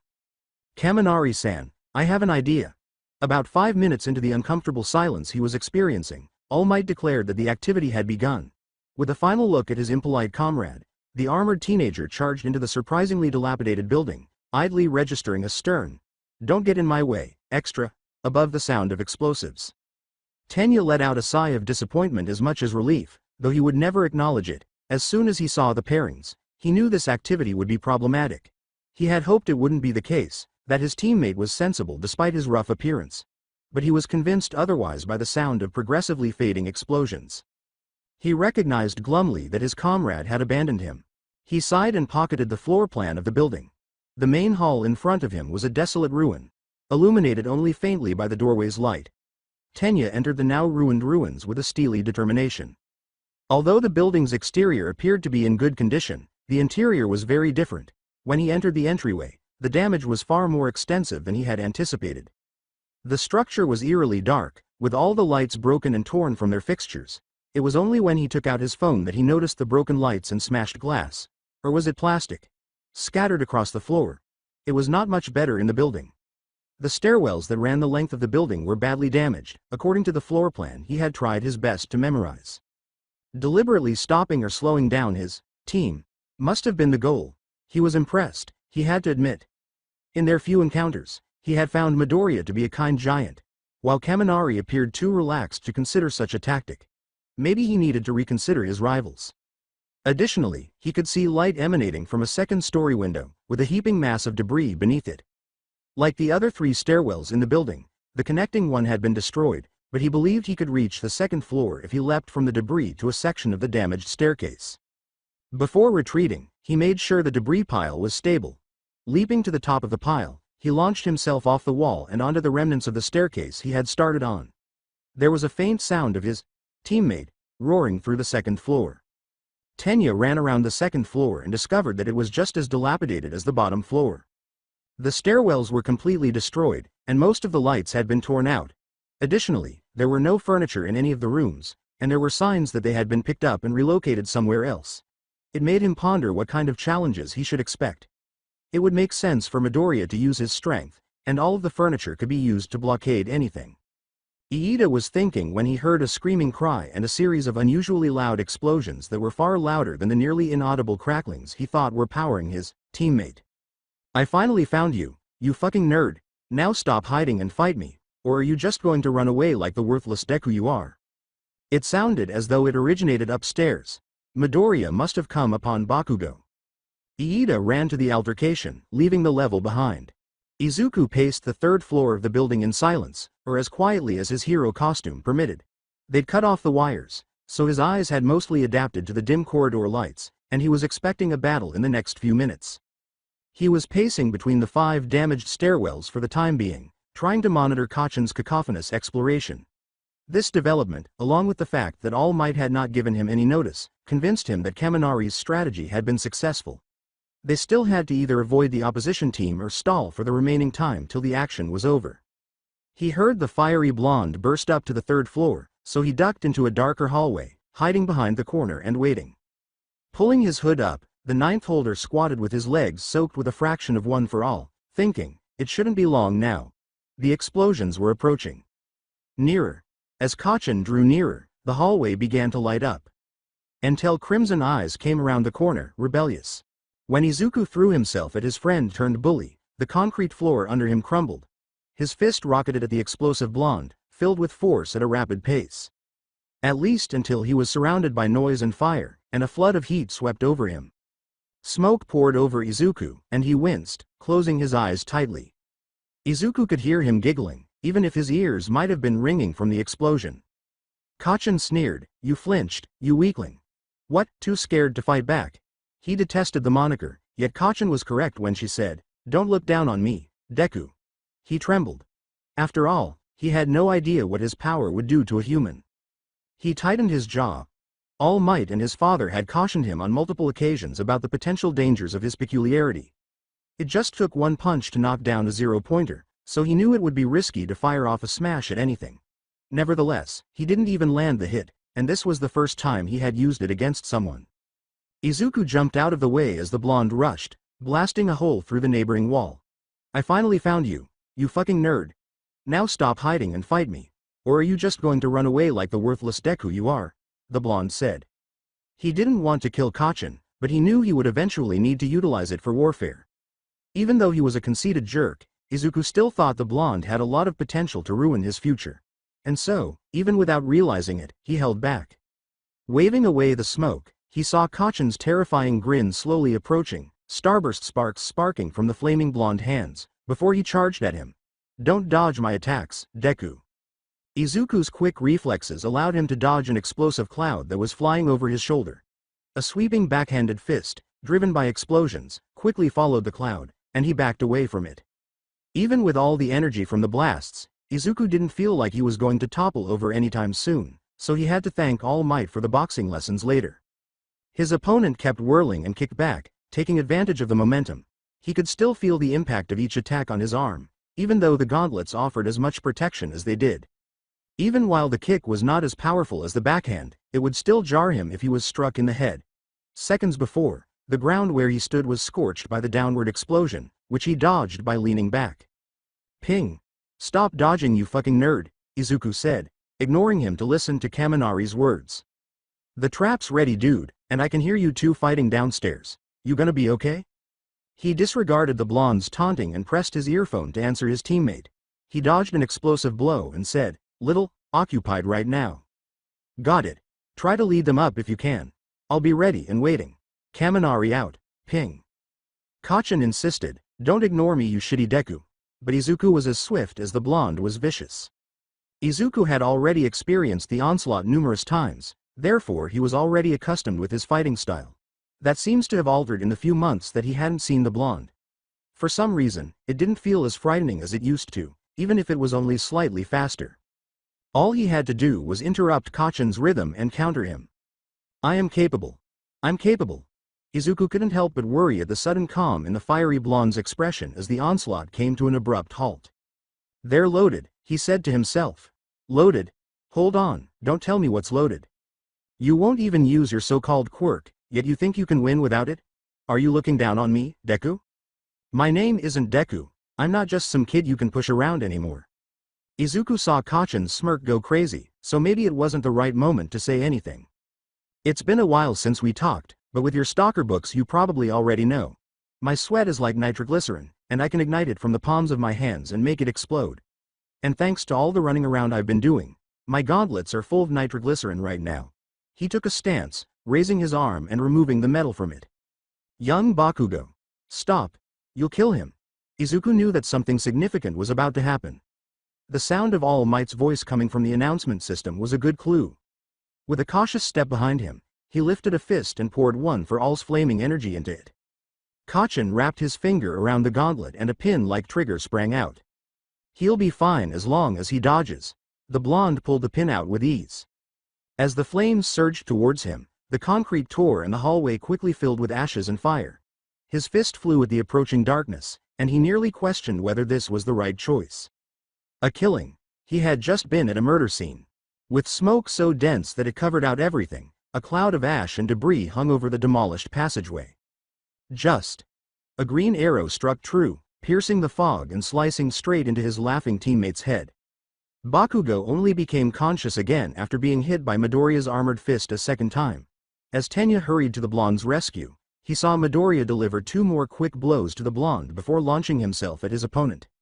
He seems to have significantly misjudged his classmate's reaction time, though. prior to feeling his knees being swept out from under him and a fist crashing into his armor, completely crumpling it into his back. Midoriya had dove beneath his kick and disappeared from view. As he skidded through the wrecked hallway and into a tiny crater, he must have been relieved to be wearing it, crumpled or not. After taking such a blow, it took him a few seconds to stand up, so he had to acknowledge that Bakugo was persistent even though he was obnoxious, impolite, and possibly insane. He stood on wobbly legs and watched as his teammate's hazy silhouette managed to remain upright after 3 deadly blows. He surged forward with an outstretched right hook, indicating that his unsuccessful strike at least offered the blonde the breathing distance he needed to retaliate. Only to have that arm take hold of him, flip him over on his back, and slam him to the ground. The impact was so strong that the tile beneath him broke. Bakugo didn't appear to be going to wake up anytime soon. Watching Midoriya release his teammate, he lifted a hand to the side of his helmet, which then unfolded back into the armored hood with a button press.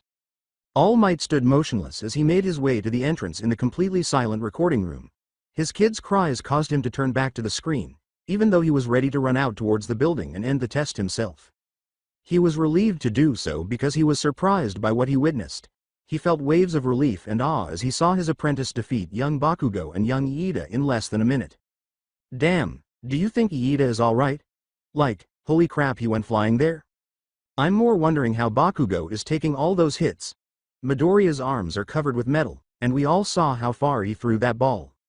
You'd think he'd been training since childhood to get that good. All Might turned back to the control console and walked back to the screen, looking at his students. Young Midoriya could take care of things from here, he was sure. The heirs of Yaoyorozu and Todoroki were staring at the TV, the latter of whom appeared a little uneasy, while young Uraraka and Asui were discussing the fight in great detail. Young Kirishima's question, which was loud enough for the rest of the class to hear, was, "Man, how did Midoriya get through that wall of fire though?" Young Sero made a valid point when he said, "Wait, didn't Midoriya look like he was trying to throw a punch before Bakugo fired that?" All Might paused the main screen and then slid the video back a few seconds by tapping a few buttons on the device in front of him. As it turned out, his protege was ready to repel the approaching attack. He's not even flinching from it, so manly. A slight ribbit was used to accentuate the rhetoric, which asked, "Now that I think about it, remember how he threw the ball? Even though he aimed too high, it still went nearly 1.3 kilometers. If he could throw something that hard, then imagine what happens if he were to hit something that hard, even if the only thing he hits is air." Her partner gasped in amazement. It would be just like All Might Sensei's smashes. There were murmurs among the various student groups. Young Asui was right to assume that young Midoriya had stopped much of the flame wall from striking him by using the shockwave of a punch. However, context clues were the only reason All Might was aware of that. Just as the wall of flames surrounded him, he heard the young man shout the name of one of his signature maneuvers through the audio network. Trying not to laugh at the recollection, he thought, what a fanboy. Midoriya blew the flames away, said a voice that seemed collected and impersonal. Trying not to leap at the Todoroki successor's worrisome countenance, All Might turned back to the class before speaking. With a casual note to check young Todoroki's student file later, All Might turned back to the screen and shifted the film up to the present. "Let's return to the footage. After all, their trial isn't over yet," he said. His uncomfortably huge hands caused several attempts before the cameras flashed back to all of the contenders. Pant, holy woe, he gasped for air, feeling as though his mind was racing. Despite the adrenaline rushing through his body, he had somehow defeated Iida-san and Kacchan simultaneously. Below him, he saw the blonde bully unconscious in a crater he had created. He looked around, unlatched his helmet, and it took a moment for the realization to sink him. Iida-san was kneeling in the little jump crater he produced, looking so astonished that he was unable to stand. The hallway around them was completely destroyed, with a huge hole that looked out to the open street past Iida-san. Reaching into his pocket, he snapped out of his daze. In the end, the activity continued. He took out the capture tape and proceeded to encircle the blonde's wrist with the utility. Only to be struck in the face by a flaming explosion. Izuku flinched, closed his eyes as firmly as he could, and took a step backward. Evidently, Kacchan was still awake and furious. The indiscriminate explosions came one after the other, pushing him back. He attempted to blink away the many blurry dots in his eyes, but they felt like white-hot pain. He also had the impression that the capture tape he was holding was disintegrating. A quick look through the spots revealed flickering orange tails, which he immediately flung to the ground. To his horror, the tape had caught fire. This was not how he could fight. He wouldn't be able to keep up with attacks. He couldn't see if Kacchan stood up again and Ida began attacking as well. He turned aside reluctantly and began to run. He bemoaned his lack of progress, having just accomplished something he would have considered impossible a year earlier, and was irritated that he had to run. He reasoned that at least the primary plan and the backup plan were still in place. Pingo, I see. Since Kacchan demolished the hallway, Kaminari had been pinging on the earpiece. Running to the stairwell, he tapped his earpiece. Hey, Kaminari. Holy crap, Midoriya, you're okay. Why yeah, things got a little out of hand. A little out of hand, dude. The hell just happened? One moment I'm sitting on top of the barricade and the next I'm on the ground buried up to my ass in furniture. Izuku turned a corner and told his partner about the encounter, saying, well, Kacchan used his support tech on me. Do you remember how I said his quirk makes his sweat explosive? The gauntlets, he has collected that sweat and stored it for big attacks. Anyways, I fought him and he used a gauntlet on me. Then Ida joined and I managed to beat them both somehow. Kacchan hit me with a flashbang, but he wasn't following me. I thought I knocked him out, so maybe he's lashing out on instinct. Oh, and my capture tape got burned in the explosions. I'll make my way back to you as my vision clears up. Alright dude, be careful though, you smashed up the stairwells pretty thoroughly, and you said your vision was spotty because of the flashbang. Got it, see you in a minute. Ping as he reached the stairway, Izuku cut the transmission. Then, directing someone for all energy into his legs, he bounded up the 4th floor. It was time to see his teammate again. The armored extra was a few feet away, staring at him thoughtfully as he lay in a smoking crater after the fires had subsided and his consciousness had fully returned. Before he stood up, he paused to check himself and his senses. Young Bakugo. If you use that attack again, I'll disqualify you immediately. He felt a strong urge to tear the communications device from his ear and smash everything inside. He frowned and dropped the gauntlets to the ground, saying, looks like my big attacks are out. One thudded considerably more heavily than the other. Dead weight was useless to carry. In any case, the unbalance would simply ruin him. Even worse than the training he undertook whenever he reserved time slots at the nearby gyms, his arms were shaking and his entire body hurt. He was only hurt and bruised, but at least he could still fight. Although Katsuki was furious, he knew better than to vent his rage on his colleague because the nerd had already left. He would very likely receive a lower grade for it, despite his desire to do so. He allowed his anger to build up methodically until he was able to comprehend what had just transpired. Deku moved quickly. Faster than the extra, but despite his strength and speed, he still uses the smoke cloud from my assaults to harm me since he is a coward. It would be a poor idea to obscure my vision. I can't use my gauntlets again because my body can't tolerate the recoil at this point, and all might threaten to kill me if I tried. TCH, that fucking nerd. Bakugo, are you alright? He frowned and thought, of course, that's what the armored extra would ask. He squinted his eyes. He wasn't sure if it was from him or that sour Deku, but everything appeared a little splotchy. To make sure, he extended his hands in front of his face. Although he didn't believe the nerd was strong enough to cause a concussion, he needed to make sure just in case because he had been slammed into the ground hard enough to fracture it. Palm facing inward on the left arm. The index finger is up. Pinky comes next. Middle comes next. Good. No head injuries. The spots appear to be gradually disappearing as well, he said, lowering his hands. He started releasing little sparks from his palms as an experiment, progressively enlarging and intensifying the explosions. He let out a loud explosion in the direction the nerd went, creating fissures in the wall, almost growling at the increased scorching feeling in them. I'll live. Deku won't, he said, his jaws clenched. Wincing briefly from the kick to his ribs, he brushed the dust and debris from his costume and stretched before continuing, stalking down the corridors rather than running away. His teammate started to follow him after a little interval. He wasn't obstructing him, at least. He recalled how Deku had thrown his colleague flying when he tried to assist. Much if he was countered hard enough to black out for a few seconds, the small breathing room had been helpful, much though he hated admitting it. Fucking nerd pulled a fast one, but he won't get the same chance, he said. Even though he was on the clock, he needed to give his arms some time to rest because they were trembling. He vowed to himself that he would not make the same mistake twice and began to jog softly down the dim hallways. He sighed and wiped his forehead before shoving a big, two-person sofa back into position. Denki was really relieved that nothing crushed him, but he had certainly not anticipated that a piece of the barricade would fall on him, particularly not while he was sitting on it. The sofa was too heavy for him to move back into its original position. He sat down on top of it while waiting for his friend to return because it was initially weighting down the blockade from atop two cabinets and he lacked the strength to lift it over his head. In relation to that, he couldn't help but consider what Midoriya had thought of once she learned of his peculiarity. He clasped his hands together, eager to give it a try, and then ignited them with his spark. As he slowly separated them, he observed his lightning flickering intermittently between each hand, returning to one of his palms after flickering in the center. Since he was a toddler, he had had very little control over it. It mostly merely fried whatever devices he touched. When he reached 8, he at least learned how to control the lightning, but he felt horrible about all the bills Mom and Dad had accrued as a result of him. Unfortunately, that was all he knew how to accomplish. Midoriya had mentioned wires and circuits, with power outlets or light bulbs positioned between the beginning and the conclusion. Electrification, he claimed, was essentially a living reactor. He had a hazy notion of what that meant, but he didn't truly know. While that section went over his head, his friend kept drawing a box shape and something about positive and negative. It kind of looked like a cycle or a journey that concluded where it started, so if he tried to visualize it using his quirk. Denki pictured the box and put his hands back together. There would be a light between his palms, and his arms would be the wires.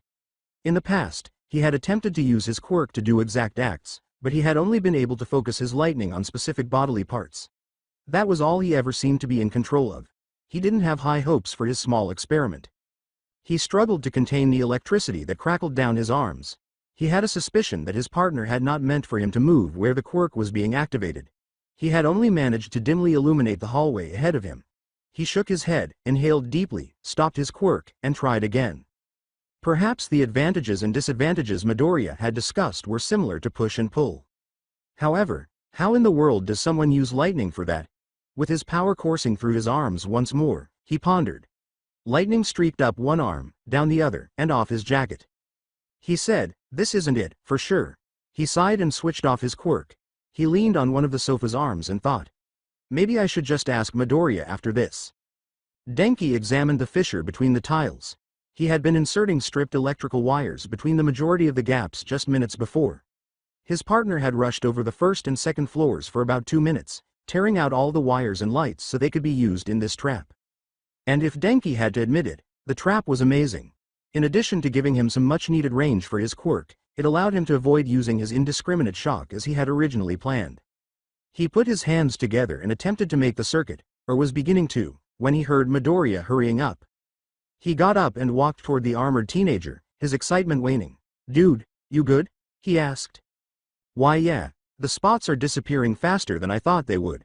We should get ready though, Kacchan and Iida are probably going to be here soon. Do you remember the plan?" Despite raising an eyebrow at Midoriya's choice of names, Denki continued. Even though his companion had partially revealed its origin, he couldn't help but question whether there was more to this alleged friendship considering the irate Pomeranian's demeanor. "Don't worry, I got it. Once we can get both Iida and Bakugo into the trapped area, I'll light them up, and you'll knock them down. Just make sure you watch where you step. The wires are in the cracks, but the electricity jumped around a lot when I tested it." "Got it. Oh, and my capture tape got burnt when I tried to get Kacchan. Can I borrow the one you have?" He took the roll of tape out of his jacket pocket and handed it to his buddy, saying, "Yeah dude, if Bakugo goes after you again, then I'll deal with Iida. I don't think I'm fast enough to capture either of them though, so I'll just leave that to you. Now let's get ready. I don't want them to get the jump on us." Before turning to face the empty hallway, Denki caught a glimpse of Midoriya's figure nodding in the darkened hallway. He couldn't help but get excited about what was about to happen as he peered slightly at the spaces between the floor tiles. Nor did they have to wait long. Midoriya patted his shoulder and gestured toward the hallway after a solid minute had passed. "Are they coming?"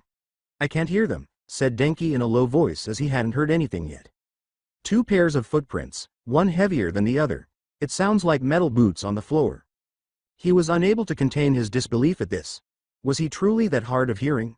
Although he occasionally listened to loud music on his headphones, he didn't believe that this would worsen his hearing in any way other than tinnitus. Or maybe Midoriya had just unusually keen hearing. In the first place, his friend appeared to be incredibly strong. It had only been 2 minutes between his checking in via communications and meeting up with him, but he recalled from his sporadic late-night online browsing that it takes 2 to 30 minutes for people to recover from flashbangs. Maybe Midoriya was simply constructed differently. Alternatively, Bakugo was unable to execute a decent flashbang. Denki dismissed the idea, stretched gently, and attempted to recall the footwork Midoriya had previously described. Fortunately, there were no unexpected assaults, as Denki observed their adversary approaching from the corner. With explosives crackling menacingly in both hands, the pyromaniac murmured, "No more running away this time, Deku. Out of my way, Pikachu." As the dark passage was illuminated by an explosion, Izuku heard Kacchan shout. Again, he wasn't shocked when his boyhood friend, Bully, came running after him right away. A wave swung carelessly aside one hand, driven by explosives, as it sped by him. Because of the barricade behind their backs, Izuku was unable to avoid as much here. Instead, he had to deflect as much as he could and knock him back. Izuku didn't want them to figure out the lie too soon, even though the barricade behind them was a hoax. All he could hope for was that their opponents would be too distracted to notice the time and the pretense. "Stop being a fucking coward and fight me, you damn nerd." In order to propel himself forward, Izuku swatted a forward lunge to the side, followed by a left hook that was blocked by his gauntlet, a backhand that was propelled by concussive force that was ducked under, and a tornado roundhouse kick that was propelled by momentum that was backstepped. He then sent an armored elbow into the blonde's chest. Izuku tried to halt the fiery blonde, avoiding or blocking strike after hit. Even if he couldn't stop every strike, the armored jumpsuit and gauntlets on his arms looked to be more than enough to shield him from the shock waves. Later, he would have to thank Dad for choosing this stuff. One of Kacchan's explosives came a little too near for comfort, and a blast of heat brought him back to the present. He swung another punch at the flaming blonde, waving away the heat, but it missed and his other arm prevented the boot, which was the next form of revenge. Following the block, Izuku kicked Kacchan in an attempt to knock him down, but the blonde did a handspring of all things before actually launching himself back into combat when an armored knee struck his guard. It appeared sharp enough to impale someone, and Izuku would not be proud of anyone who was struck by it. "Cheap tricks like that won't do shit against me. Stop looking down on me, you fucking Deku." He made his fist clenched. "Stop calling me that, I told you that's not my name." Izuku's fist crackled with the strength of his quirk, and he leapt forward. He sent his opponent flying back across the hallway with a powerful right hook that smashed into the blonde's arm brace. A moment later, a searing vengeance almost knocked him off his feet, making him question if he had gone too far. "Then try and make me stop, you fucking weakling. The old hag can hit harder than that." Kacchan was so combative that, aside from the little light his comrade gave off, Izuku could hardly keep track of the others. Even though their encounter was more of a standoff, it sounded like Iida and Kaminari were also engaged in combat. Between the terrible staccato of explosions, the halls were filled with metallic clangs and the incessant humming of electricity. As the blonde sailed past, Kacchan's blasts briefly illuminated the silhouette of Kaminari and Iida attempting to battle. As he attempted to strike Iida, his electric comrade was continuously sparking. Electricity jumped onto the engine user's armor on each kick, causing damage to be returned to him. As he attempted to avoid the big kicks, his partner appeared to be struggling since he was favoring one leg over the other. If Iida landed a lot more attacks, Kaminari wouldn't be around for long, and he could see that Kacchan was growing increasingly irate. He needed to get this done quickly. It appears that Kacchan can somehow withstand a punch at 5% without any issues. Did I unintentionally hold back? No, don't consider it. I simply have to repeat anything I did. With Izuku sprinting forward to meet him halfway, the trigger-happy opponent charged at him once more. His energy was really crackling as he pounded Bakugo once again, attempting to stun the blonde by clocking him in the skull. In the end, the flaming explosion had struck his skull, and his attack had missed. His helmet clamped shut around his head, indicating that the blast had also activated it. But when it did, he was quite relieved that it had closed because he could feel Kacchan grab the helmet before his head was jerked forward, and then his whole field of vision was shaken. Izuku wouldn't understand it until later, but Blonde had just given him a knee to the head before launching into his usual barrage of blows. But he had survived them. Over the years at Aldera, Izuku had become accustomed to Kacchan's attacks, and every hit seemed to be cushioned by his suit. But behind the armored jumpsuit, he was drenched in sweat. The attack was stopped by an enhanced fist that stopped his attacker's gut. Although it was more of a shove than a punch, Kacchan was sent flying once more with it. Izuku managed to gather his bearings in the limited time. He heard Kaminari say, "Midoriya, any time now," over the ringing and explosions. He muttered, "Working on it, Kacchan's harder to take down than he looks," via the helmet's filter. Izuku dodged a roundhouse kick and then gave the dominant blonde another elbow to the stomach, causing a choking cough and an axe kick. Izuku dodged to the side just in time to avoid being struck by it. Izuku watched Kaminari briefly sidestep a kick before launching himself forward with electric fists. Then work faster. I can't hold him off forever. Whoa. He said. Even though his attempt was unsuccessful, it forced Iida back. Even though he was solely familiar with boxing skills, he briefly thought about altering his fighting approach. They couldn't keep Kacchan and Iida at bay for very long, and Kaminari was correct that he wouldn't defeat his boyhood friend at the rate they were going. The arrogant blonde, for some reason, appeared to be aware of which assaults were fueled by One for All and was merely avoiding them, barely missing each blow. For him, this was not working. This was not how he was going to defeat Kacchan again. He needed to strike him with something unexpected. To strengthen his determination, Izuku inhaled deeply as he could while wearing the helmet. He gave him an even gaze, and One for All poured steadily into both of his arms. Finally getting serious, you fucking Deku? Fine then, I'll blow it away. You, that barrier, and that shitty power you've been hiding all these years. What does he mean by, all these years? Does he view One for All that way? Izuku ignored the blonde's taunt as he ran forward, glaring at his violent childhood pal. To maximize the potential of his idea, he needed to come as near as possible. Fortunately, it appeared that the two were in agreement. Let's see if that weak-ass power can keep up with this, you shitty nerd. With an angry snarl, Kacchan charged toward him, arms outstretched and trailing explosions. Fire and fists clattered down on him in a sudden onslaught. Izuku kicked with One for All, and it paused for a moment. For a moment, the blazing fire stopped long enough for him to run toward the blonde in order to strike back. As Izuku closed in, he was once more engulfed in the flames, the heat repelled by the protection of his jumpsuit. He drew his hands together as quickly as he could, One for All flooding his arms. Bang! Arg! The loudness and force that erupted from his clap had clearly thrown Kacchan back, even though his hands had missed the blonde's head. In a desperate attempt to maintain his momentum, Izuku jumped forward and struck the blonde. They both shook as their bodies connected and his helmet struck the blonde's head. Fortunately, he was unaffected by the hit because to the helmet's extensive padding and his wild hair. In order to kill off the excess momentum, Izuku turned around 1 foot and grabbed Kacchan by the torso, lifting him off the ground and hurling the blonde as forcefully as he could. Kaminari. Duck. When the electricity user saw the approaching blonde hurtling in his direction, he threw himself on the ground and tried his best to jump out of the way. Whoa. As he did, he saw Bakugo strike the armored Iida, bringing both of them crashing to the ground, and he heard the loud thud of two people colliding. Denki grinned and put his palms to the spaces between the tiles, saying, "Talk about timing." As the electric kid poured his peculiarity into the conductive copper wires, Midoriya, jump, was the only cautionary instruction provided. Up to the corner of the stairs, electricity crackled along the hallway floor. The energy trapped Bakugo and Iida, who were burdened by the armored teen's hero costume, and held them there. His buddy rushed at them like a jet as soon as Denki turned off his lightning, swiftly encasing both of their opponents in the capture tape while they were shocked by the trap.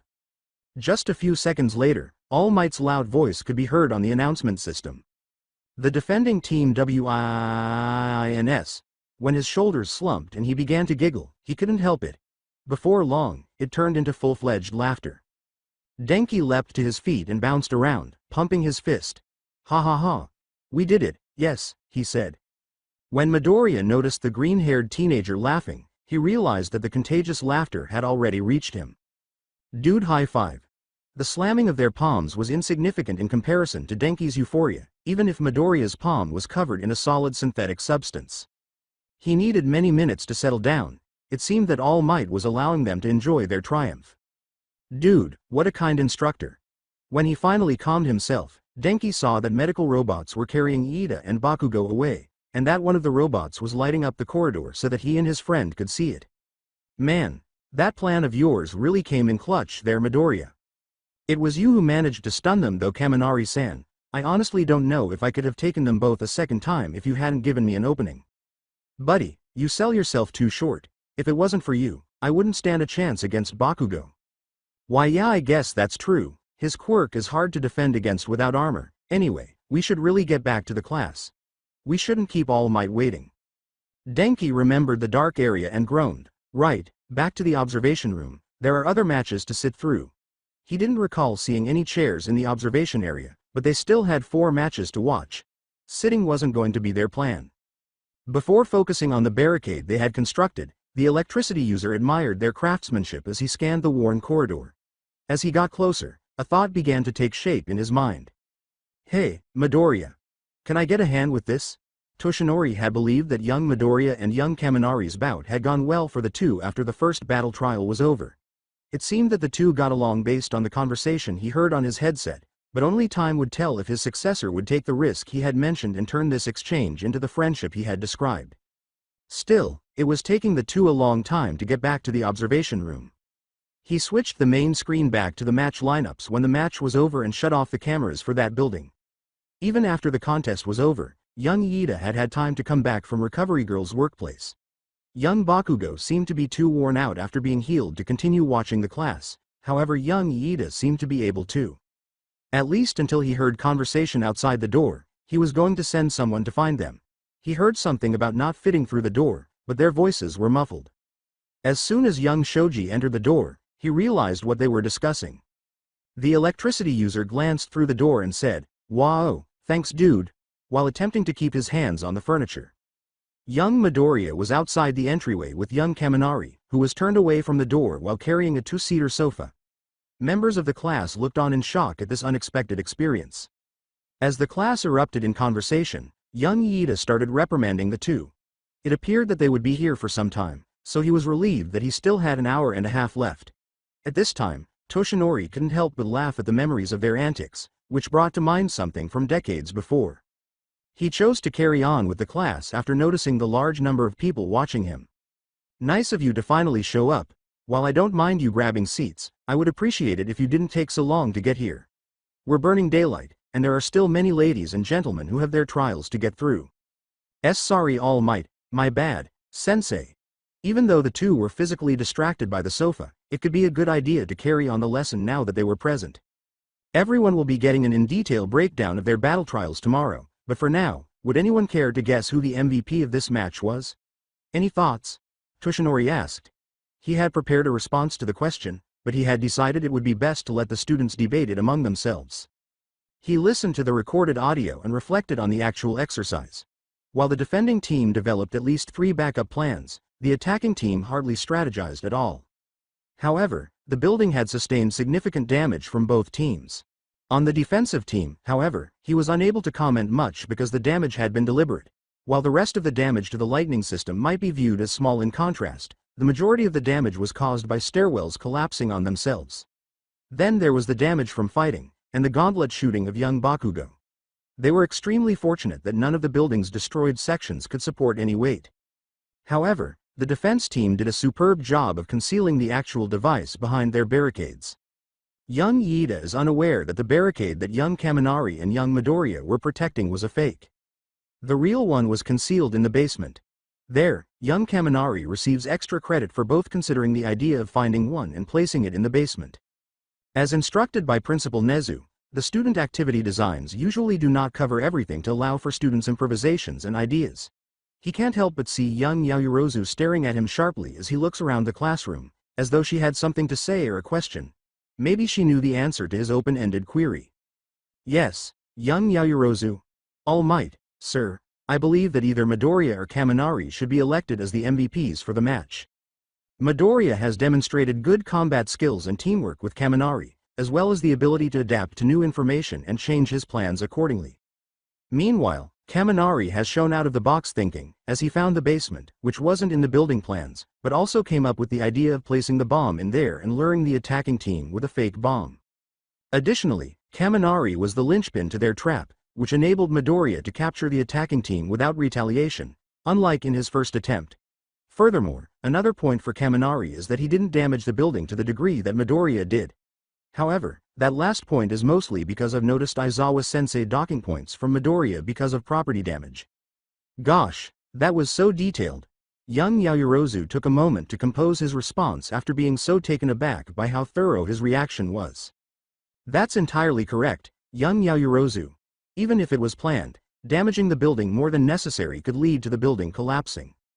It's too early in the curriculum for demolition and load-bearing walls for now, though you'll have that to look forward to later this year. You've covered all the bases. Teamwork, cooperation, planning, and damage mitigation. This is why Kaminari will be the MVP for the first match, for being a good teammate with out-of-the-box thinking, and because he enabled two of the plans which the defending team used. After young Yaoyorozu's explanation, his brought the class's attention back.